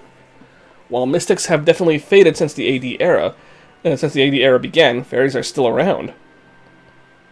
Though, of course, there are far fewer of them, and they don't reveal themselves to humans much. Heck, I'm a fairy heroic spirit myself. Come to think of it, Oberon, aren't you from A Midsummer's Night Dream, right? Written by William Shakespeare, England's greatest playwright, it may well be one of the most famous stories about fairies. It's basically about a love squared between humans. But two of the most important characters are Oberon, the king of the fairies, and his queen, Titania. In the story, Oberon wants Titania to give him one of her pages. So he hatches a plan involving a potion that will cause the drinker to fall in love with the first living thing they see upon awakening. But two humans end up taking it by mistake, causing them to forget about the person they love and mistakenly believe they're fated to be with someone else. Well, without going into too much detail, it all wraps up nicely in the end. It's the sort of comedy of errors focused on love and miscommunication you see everywhere. But unfortunately for me, it became so popular that it kept being retold for generations. Thanks to that, the word fairy is now synonymous with mischievous Puck and narrow-minded King Oberon. So at least in one sense, I might be the most famous fairy in the world. If you've never read it before, you should give it a shot once you get back to Chaldea. It doesn't paint the most flattering picture of me, unfortunately, but never mind that. And just to be clear, I swear I wasn't trying to make trouble, okay? I'm just a plot device, really. Only there to get the romantic hijinks rolling. So then, does that mean you're a fictional character, Oberon? Is it even possible for someone as vaguely defined as that to become a servant? No, it isn't. While Shakespeare's A Midsummer's Night Dream is indeed how he is best known, legends of Oberon the Fairy King have existed in Europe since ancient times. Perhaps most notably, there's a poem about him from the 15th century, well before Shakespeare's time, where he is described as a king of fairies who can use magic to make any wish come true. Really? I didn't know about that one. The point is, the character was inspired by an existing model, and that model must have become the base for my servant form. Which came first? Who knows? Just another version of the chicken and the egg problem. And what about Titania, then? Oh, she's all Shakespeare. There are no legends in the fairy history of anyone by that name. The name Titania probably came from the Titans of Greek mythology. The Oberon in A Midsummer's Night Dream is pretty self-centered after all. You can never find a lady who would tolerate him, so Shakespeare had to make one up. But I digress. Sorry for wasting our time. Salisbury's just up ahead. Don't worry about the guards. I'll handle them. All you three have to do is stay quiet. It's okay. My face is basically a free pass into the city. Oh right, one more thing. Do not tell them your names. If they ask, and you can't avoid answering, make something up. We don't need anyone else finding out that you're human, and you never know who might be listening. Hold on. Isn't it dangerous to lie to fairies? I've heard their eyes can see through falsehoods. If so, shouldn't we try to avoid lying wherever possible? Oh, don't worry. The fairies here don't have powers like that. I don't know if they lost them thanks to all this prosperity, or if they threw them away in order to be prosperous, but either way, they definitely can't tell the truth from lies anymore. The only way you can tell if you're dealing with a good person or not is... the only way you can tell if you're dealing with a good person or not is when everything's said and done. How else can someone as evil as Morgan have stayed at the top of the world for so long? Huh.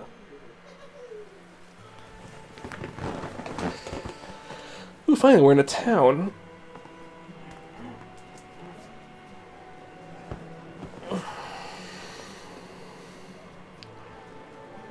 Hey, it's the same fairies we saw in the woods. The ones that tried to kill us. So this is Salisbury.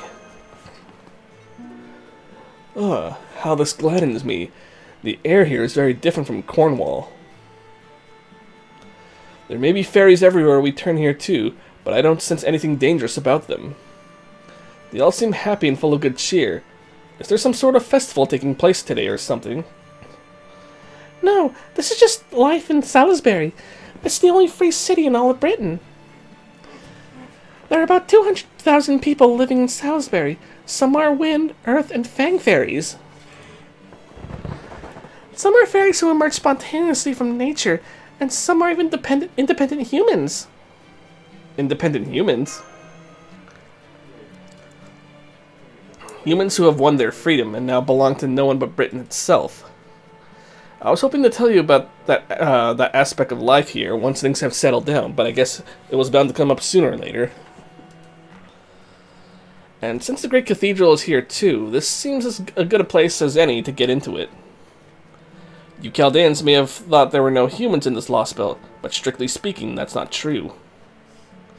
Humans do exist here. They're just not at the top of the hierarchy. Here, they're used as tools to enrich fairy society. In proper human history terms, they're essentially slaves. Didn't you think there was something strange about this city? It's wrong. Twisted. Unseemly.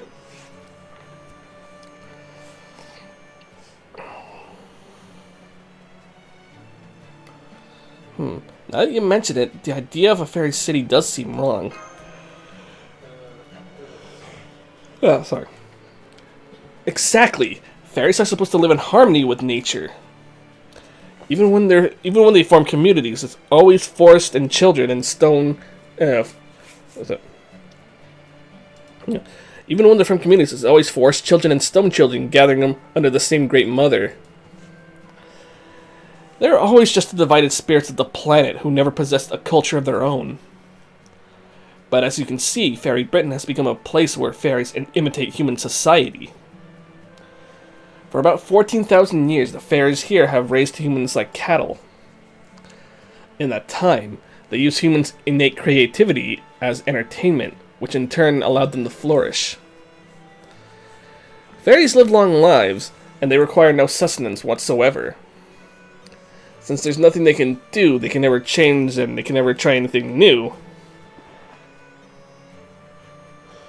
Oh, sorry. In contrast, humans have countless weaknesses. They live short lives, their injuries don't heal, they need food to survive, and they can easily be killed by wild beasts. So naturally, humans come up with all sorts of things that would allow them to survive and flourish in spite of all those weaknesses. I'm guessing the fairies that found that kind of human thinking to be absolutely fascinating. It was like finding a shiny new toy. So they began keeping humans as livestock, followed by superficially copying their culture with cities like this one. They completely ignored the substance behind human agriculture, architecture, and other various fields of study. Instead, only imitating it at the most basic superficial level. Anything they couldn't copy manually, they fudged with the magical energy. The cathedral there is the worst offender. Fairies have no gods and no religion. There was no actual point into making the cathedral. They just thought it was fun. That's Fairy Britain's culture and how they treat humans. And it's how they treat humans.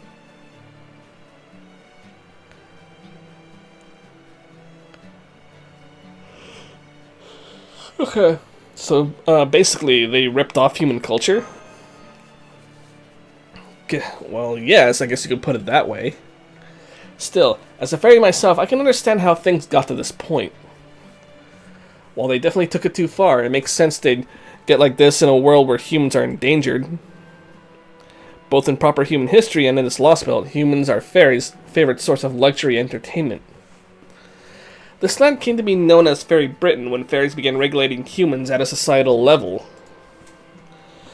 It's also the key political policy of High Queen Morgan, your enemy.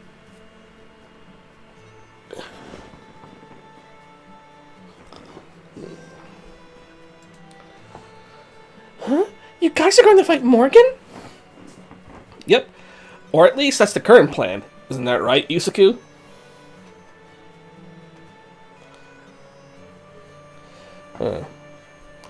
I still have a good handle on this situation here, but I do know we need to meet her.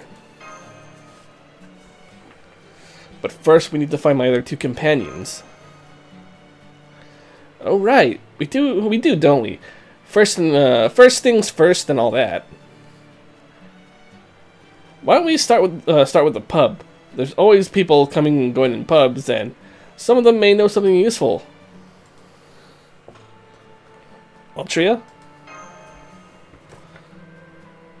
Yusaku, you've helped me out a lot, I really do appreciate it, but what should I do? If he's going to fight High Queen Morgan, it'd only complicate things if I stuck around. I wanted to stay with him until he found Mash, but maybe it would be better to go our separate ways here. So that's how it is. You can tell. By the way, Altria, you know what they do to humans in this city they catch without their owners? They're captured as ranch escapees and sent up to New Darlington. New Darlington? As in Darlington, the National Slaughterhouse Theater? Slaughterhouse? That's horrible! But wait, isn't Salisbury supposed to be a free city? The head of the Wind Clan runs this place, right? Surely they wouldn't do anything so horrid. Not necessarily. Not even the head of the Wind Clan can defy the High Queen. So it definitely would be to our advantage to have as many trusted collaborators with us as we can. Yusuke still doesn't know right from left here, and on top of that, he's human. Without an owner to watch over him, it'll just be the nameless woods all over again. I'd do it myself, but since I'm obviously noble, even royal, it would strain credulity if I tried to claim a human of unknown origins as one of my attendants. But you, on the other hand, would be a perfect fit for Yusaku. And don't worry, I'm not asking you to stay with him forever. Just while we're in Salisbury. You'd prefer that over being alone too, right, Yusaku? I guess you're right. Being alone in Britain these days would make you more likely to attract suspicion from the authorities. But what about Tristan? Couldn't he pretend to be Yusaku's owner? He probably could, but Tristan knows just as little about Fairy Britain as Yusaku. It wouldn't take much questioning from one of the clan guards to expose the facade. I wouldn't go that route unless we had no other choice. But if I have a human attendant, that would mean I'd have to be an upper-class fairy. Which would also make me Yusaku's owner, and... It would just be pretend, or were you actually hoping to make him your pet? No, I couldn't. But pretend is fine. I'm still much too young for that. Great, then it's settled. Yusaku, Ultra is going to be your owner for a while. It'll be the safest way to travel here. Think you can play along? Woof.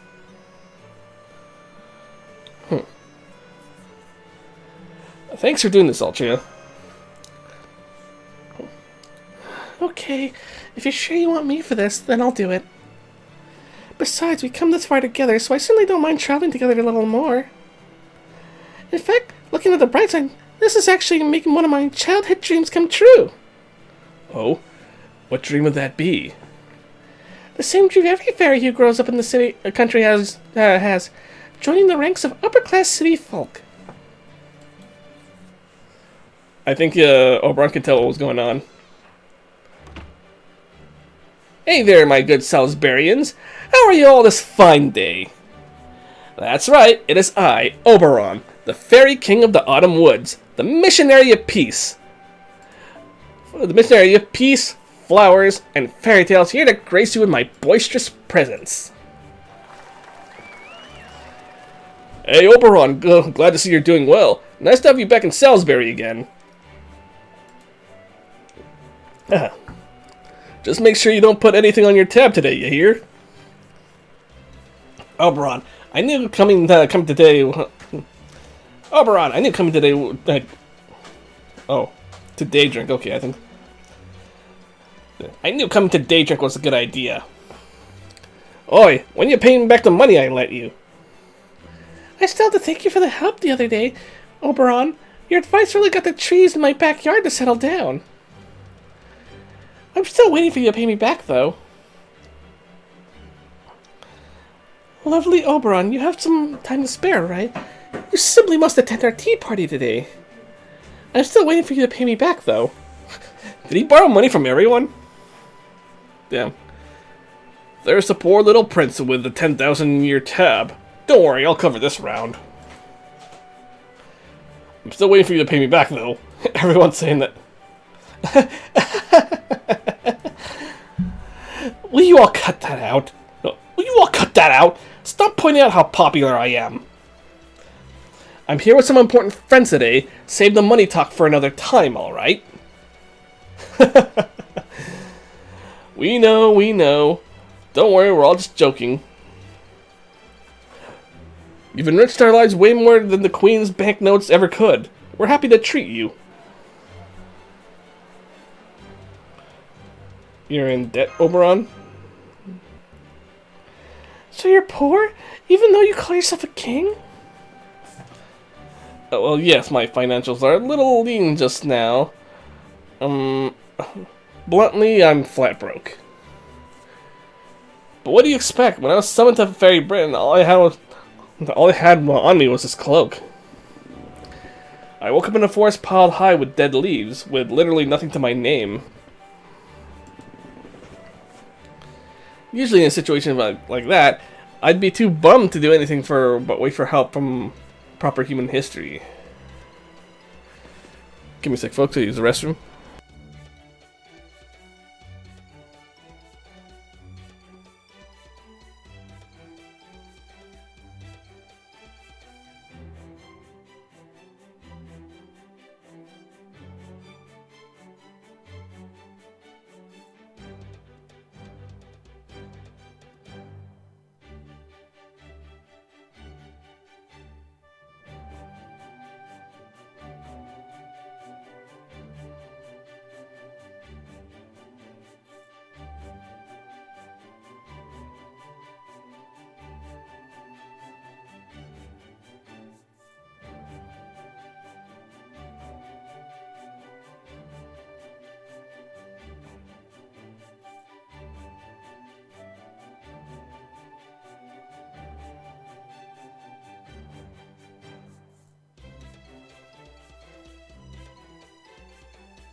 Okay, sorry about that, folks. Okay, usually in a situation like that, I'd be too bummed to do anything but wait for help from proper human history. But since I arrived first, I knew there were things I needed to take care of. Fairies thrive on what they find interesting, so I went around putting on shows in the various cities here. I sang songs, riled up crowds, told fairy tales, entertained housewives, and livened up the nights.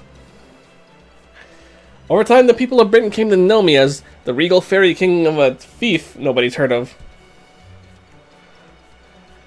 Well, at least in the major cities, anyway.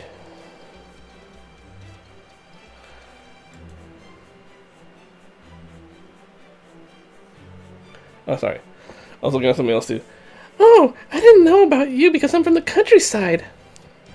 Sorry about that. I'll try to branch out more from now on. Still, this was a hard-fought battle in its own right. Can you imagine what it was like for me to have to act like nobility without any actual capital? I can. I can actually recall a few dozen times. I lied about. I can tell about the few. I can recall a few dozen times I lied about my station so I can sing love songs to a beautiful woman I met at a tavern. And indeed, there was nothing quite so tense as that. As a fellow poet, Oberon, I have the greatest respect for what you've accomplished here. I don't suppose you'd be willing to give me a few in-depth lessons how to roll the fairy style, would you? Ooh, man, I think I'm getting tired.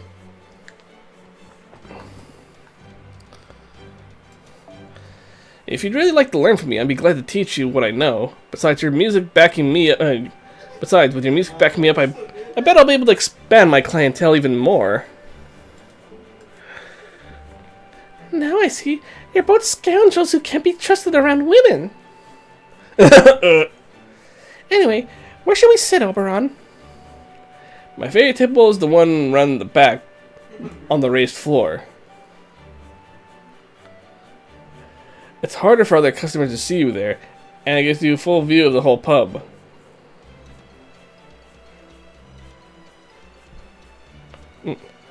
Sorry.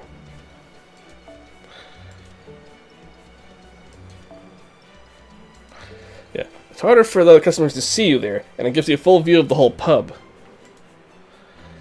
Now, how about we start with a toast of fruit water? Excuse me, cutie, are you the new server? Let the owner know we'll be abusing the table in the back, okay? Wait, did I say using or abusing? Sorry, my mind's kind of a jumbled mess right now. Let me try. Let the owner know we'll be using the table in the back, okay? Oh, and we'd also like to order four apple waters. You got it. I'll have them ready in just a moment. You know what? I know I should have seen this coming, because this is Da Vinci Lily's second skill interval and stuff. But still, man. Huh? Huh? Da Vinci? Whoa! No way! Yusaku! It's really you! Hey, well, we found Da Vinci.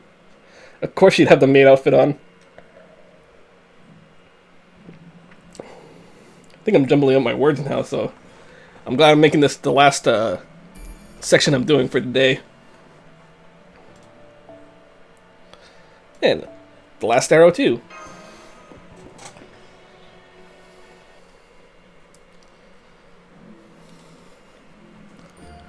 Oh man, you'll never believe what happened to me! So after we got separated in the fog, I let my instincts lead me, and that brought me right back to the beach. Luckily, that beach was far enough away from the foggy woods that I was able to follow the coastline east. Eventually, I caught sight of Salisbury here, and figured I had to be able to learn more in a populated city. Then, when I got here, an angel far too good for this world just appeared on my pub's doorstep. She was very unsteady on her feet, but I could still see the fire in her deep blue eyes when she said, What a lovely place. Would you let me work here for the rest of my life? I never said that. What I said was, I'm looking for my companions, but first, could I have a glass of water? Remember? Well, if you ever change your mind, you just let me know. You're welcome to work here forever. Yes, I heard you the first 100 times, Mike. Now back behind the counter. I'll teach you to make cocktails later. Da Vinci, my perfect angel. Oh god, this guy's a lolicon. Anyway, that's my story. I'm glad you're okay, Yusaku. You too, Tristan. Although, it looks like you still haven't found the mash yet. I see. You must be the other servant Yusaku told us about. It's an honor to meet a renowned genius like yourself, Leonardo da Vinci. Who are you? I'm guessing the fact that you know my name means you're a servant for proper human history. I'm Oberon. Oberon the Fairy King. Though I guess here it's more of an aspirational title. It's nice to meet you, Da Vinci. I'm Altria Castor. I've met Yusuke in the Nameless Woods. To make a long story short, I'm going around with Yusuke pretending to be his owner. Seriously, that's hilarious! Thanks, Altria. That must be a huge weight off of Yusaku's shoulders. But hey, you're a British fairy too, right? You've probably got some idea as to what it is we're doing here by now. But you're helping Yusaku, so does that mean you're good with it? Oh, well, more or less. Honestly, I didn't really get even half of what Yusaku and Oberon told me. But I did know that Yusaku was telling the truth. I wouldn't feel right about abandoning someone in trouble when it's within my ability to help them, and honestly, it kind of seemed like fun. Gotcha. Then it should be okay to speak frankly here. So how did you end up here, Yusaku?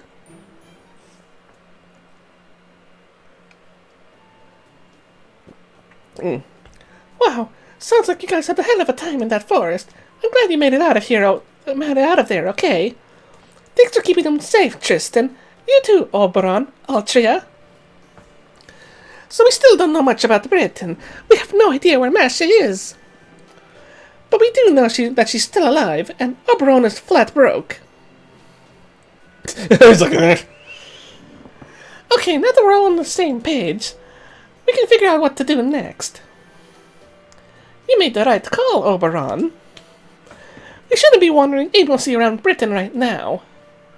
What we need to do is set up a base of operations here in Salisbury where we can gather information and tackle our problems one at a time. Our top priority right now is finding Mash, so we need to look for info on a girl wearing iron armor. While we do that, we should also learn more about Britain and the lives of the fairies who live in it.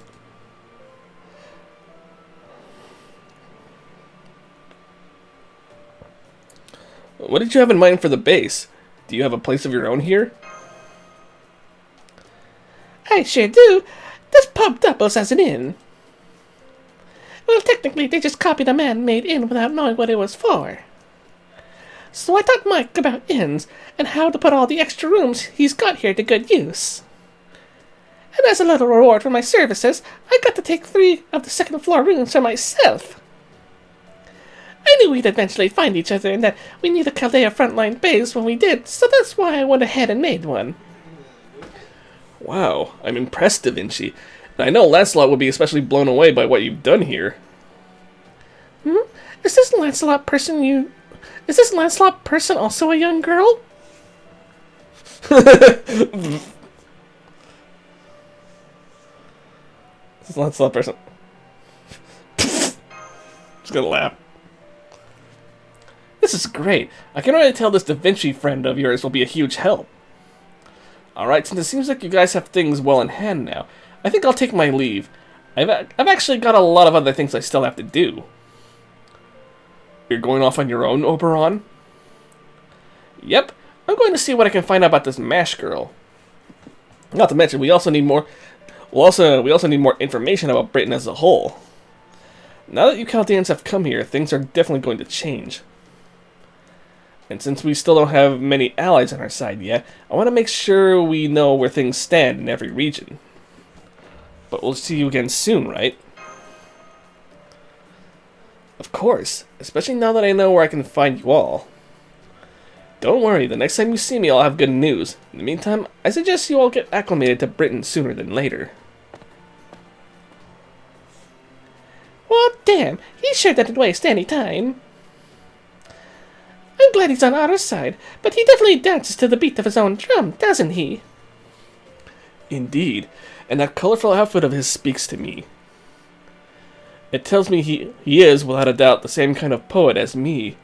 How this gladdens me. Now, he's been saying that he's been pretty happy a lot lately now, Tristan, because normally he always says, oh, this saddens me, but he's in a lot of moments he's like, oh my, this makes me happy, this gladdens me. So what should we do now? I could show you around Salisbury if you like. Thanks, but I think we should take the rest of the day off. You all walked a long way to get here, after all. Please, go ahead and make yourselves comfy in the rooms I mentioned. Yusuke, you take a room for yourself, and Tristan and I will share another. And Altria, you can use the other room I set aside for MASH. I knew I was right not settling for just 2 rooms. Oh, and I put up some magecraft barriers in the rooms, so you won't have to worry about being overheard. I recognize that Da Vinci wink. Really? I can have a whole room all to myself? For free? Hooray! I've always wanted my own room. I can't wait to get all comfy. Thank you, Da Vinci. Gosh, you, proper human history? Fairies are all so generous. This is great. And now she's gone too. Oh. I know I didn't touch on this before, but she's pretty different from the Altria we know, isn't she? Yes she is. From what I've seen so far. We should consider her an entirely separate person from King Arthur, Altria Pendragon, the King of Britain in proper human history. Yeah, which is one more thing I'd like to discuss up in our room, if you two don't mind taking this there. It's better if we discuss proper human history stuff just among ourselves. You really can't be too careful here.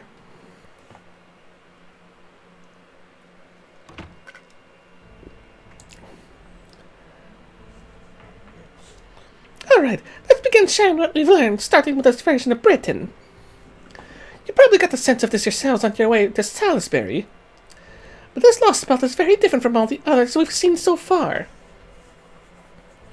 It doesn't look at all like an alternate path human history could have taken, especially since humans aren't the dominant species here. So as far as I can tell, this world consists almost entirely of fairies. In Russia, a huge cold snap made it impossible for the human species to survive as they were, so they were forced to adapt and evolve. In Scandinavia, the twilight of the gods, aka Ragnarok, happened during the Age of Gods, and both gods and people alike were in sharp decline afterward. China was ruled by a single Zenren, or true human, and became the sole nation-state in the entire world. India was converging in on itself through endless cycles of reincarnation, only for the whole world instead of individual people. And in Greece, humankind was completely dominated by gods who never died out. While all of them were dead ends, they were still all human worlds. No matter how different they may have been from our timeline, they still all had human societies that suited their environments in the year 2019. But that's not the case here. This is very much not a human world. For one thing, there is no world outside of Britain. It's not like the other Lostbelts where we couldn't just see the outside world thanks to the storm walls. There's just nothing in this world at all besides Britain, no other continents, and definitely no other nations. So as long as we're here, the whole planet consists of nothing but the Isle of Britain and the sea. And that means... It's basically another world with no relation to human history? Yep, given what we now know, that's the only way to describe it. Over the last few days, I've been asking various fairies about what things are like between Britain and other countries, but the very idea of other countries was alien to them. So that tells me there must be some strange circumstance that caused this place to become Fairy Britain. Figuring out what that is will be the key to beating No, unraveling this Lostbelt. Hold on. If there aren't any other European countries here, does that mean every fairy in this land comes solely from the Isle of Britain? That's a great question, Tristan. If there are no other lands in this world, it follows that no fairy legends from those places would be imported here. But luckily, there's still a little thing called human history convergence. What that means is, as long as a fairy once existed on Earth, their existence will remain even if their form and history are different. So even in this Fairy Britain, we have fairies from various European legends showing up in different forms. Basically, the ecosystems are similar even if their environments aren't. Since this is still the same planet Earth, there are inevitably going to be similar life forms, civilizations, and large-scale events. Similar life forms, huh? Yep, Fairy Britain may be nothing like the Britain we know. But despite that, the two Britons have a surprising number of things in common. Things like city names, fairy names, even the name of this world's queen. Remember that huge castle to the north you saw on the way here? It belongs to High Queen Morgan, ruler of Fairy Britain. And it probably won't surprise you to learn that its name is Camelot. That's right. Here, the same castle that symbolized British peace and proper human history. That was home to King Arthur and to the Knights of the Round Table, belongs to Morgan.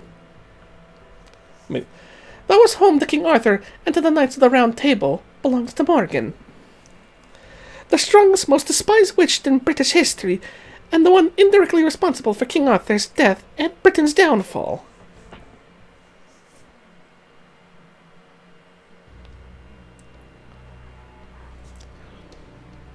Morgan the Witch, huh?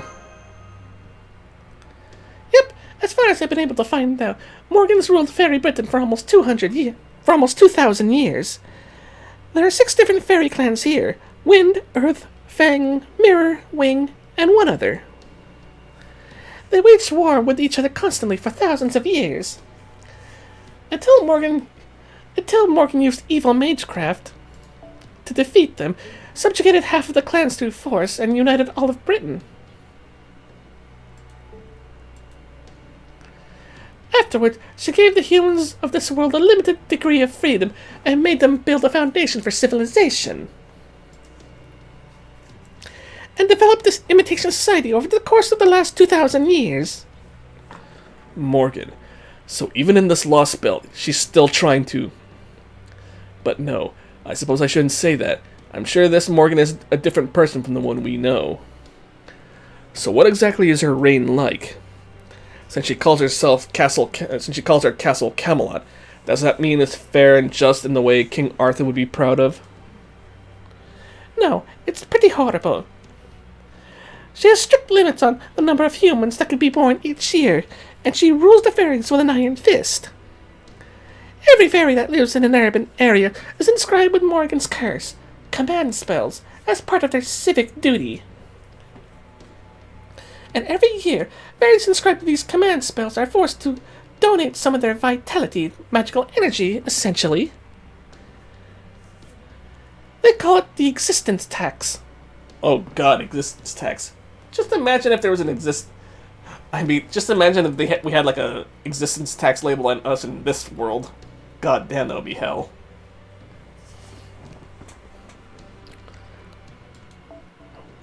And any fairies who can't pay it, essentially who can't provide enough magical energy to satisfy Morgan, are killed right then and there. Apparently, when she first took to the throne, Morgan told the fairies, I offer neither absolution nor salvation. I demand only that you obey without a question or hesitation. Show me your fealty in word and action, and I shall keep Britain safe. Many fairies who can't handle this state of affairs and become unable to work are either taken into Camelot and dealt with there, or they escape the cities and run away to lands no one else knows about. Oh, excuse me. So that's why those fairies were there.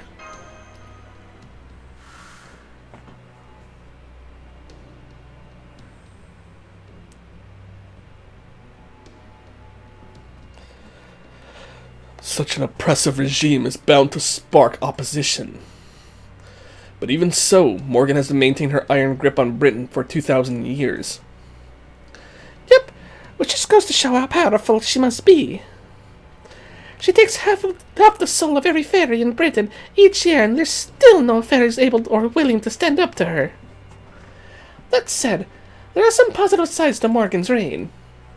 Remember those black things we fought near the shore? The fairies call them Moors, and they're one of the calamities that have been plaguing Fairy Britain since its inception. Occasionally, fairies that lose their purpose or their spark end up turning into these Moors creatures. Moors are essentially the fairies' natural predators. Just touching one is enough to infect a fairy, ultimately transforming them into a Moors too. It's kind of like a disease that only affects fairies. And the Moors aren't the only calamity Britain has to regularly contend with. There are lots of others that pop up on a regular basis. And Morgan's, the High Queen's army, is constantly fending them off. Morgan may be a cold and ruthless ruler, but she's also the sword that keeps Britain safe. The fairies may fear and hate her, but they also depend on her. And that's the current state of the Fairy Britain. Sounds like Morgan's definitely this Lostbelt's king then. Yep, that seems like a very safe assumption, which means she'd also have to be the one who used Rongomeniad. That spell was so powerful it reached Olympus from here. No one else could have cast it. Though, of course, that unfortunately means Beryl Cut is involved with Morgan somehow. So I'd say that makes our chances of peaceful negotiation with her basically nil. I see. Then we have our own reasons for defeating her. Yep, though we might have a hard time getting into Camelot since apparently no one can enter it without her permission. That said, even Morgan's reign isn't perfect. In fact, there's new hope going around Britain right now. As luck would have it, we showed up here at exact the right time just as things are about to change. So what's this new hope? The child of prophecy. Specifically, a child whose existence was prophesied by the head of the now extinct Mirror clan, right before they disappeared. From what I've heard, it went something like this. 16 years from now, a savior shall appear. Guided by the staff of selection, the true king will take the throne. When the 6 bells ring out, the false queen will fall alongside the Fae and humans. The savior will bring an end to this false history. So what do you think? Sounds vaguely familiar, right?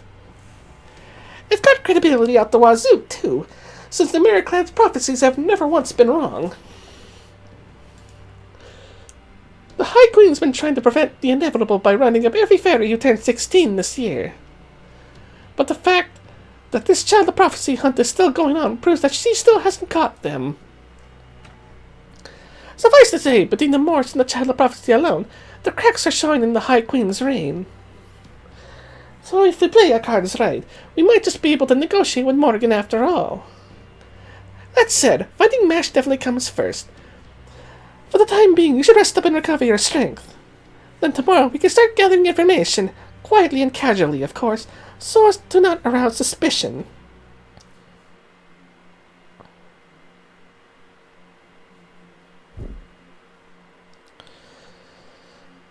Oh man, it feels like forever since I last laid down on a soft bed.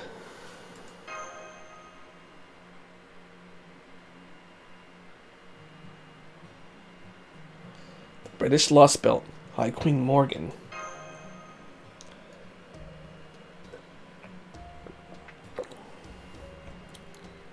Altria, Oberon.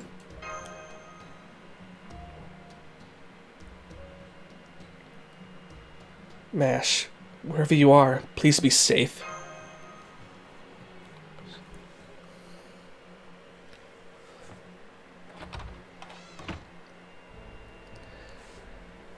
Okay, I think we could use some rest too. Servants might not need to sleep, but it's still tiring to be constantly watching out for threats, right? I mean, you never took your fingers off your bowstrings even once the entire time. Guess that's why you were a knight of the round table, huh? Just your noticing that suggests I must need rest as well. But not just yet. But please, don't refrain from resting on my account, Da Vinci. You may be a servant too, but you're also a living being in the here and now, just like Yusaku. So go on, get some sleep. Don't worry, it's my duty to protect you as well as him. Gotcha. I guess I should have expected that kind of consideration from Tristan, the child of sadness and the most handsome knight of the round table. Okay then, I think I'll take you up on that. Honestly, I was pretty beat. By all means, but first I just have one request for you. I don't want to take too much of your time, but before you fall asleep, I was hoping you could tell me about the sixth singularity. Specifically, I would like to hear about the version of me who was summoned there, and what I was doing in the holy city of Camelot. Ooh. He wants to know the juicy itty-bitties of what he did in Camelot.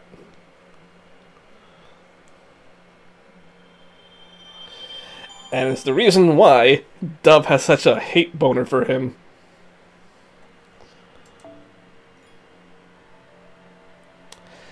Okay, well, that's the end of section 2, and we're gonna end this video, end this stream too, though. And yes, this will go up on YouTube as soon as I can, though, depending on when.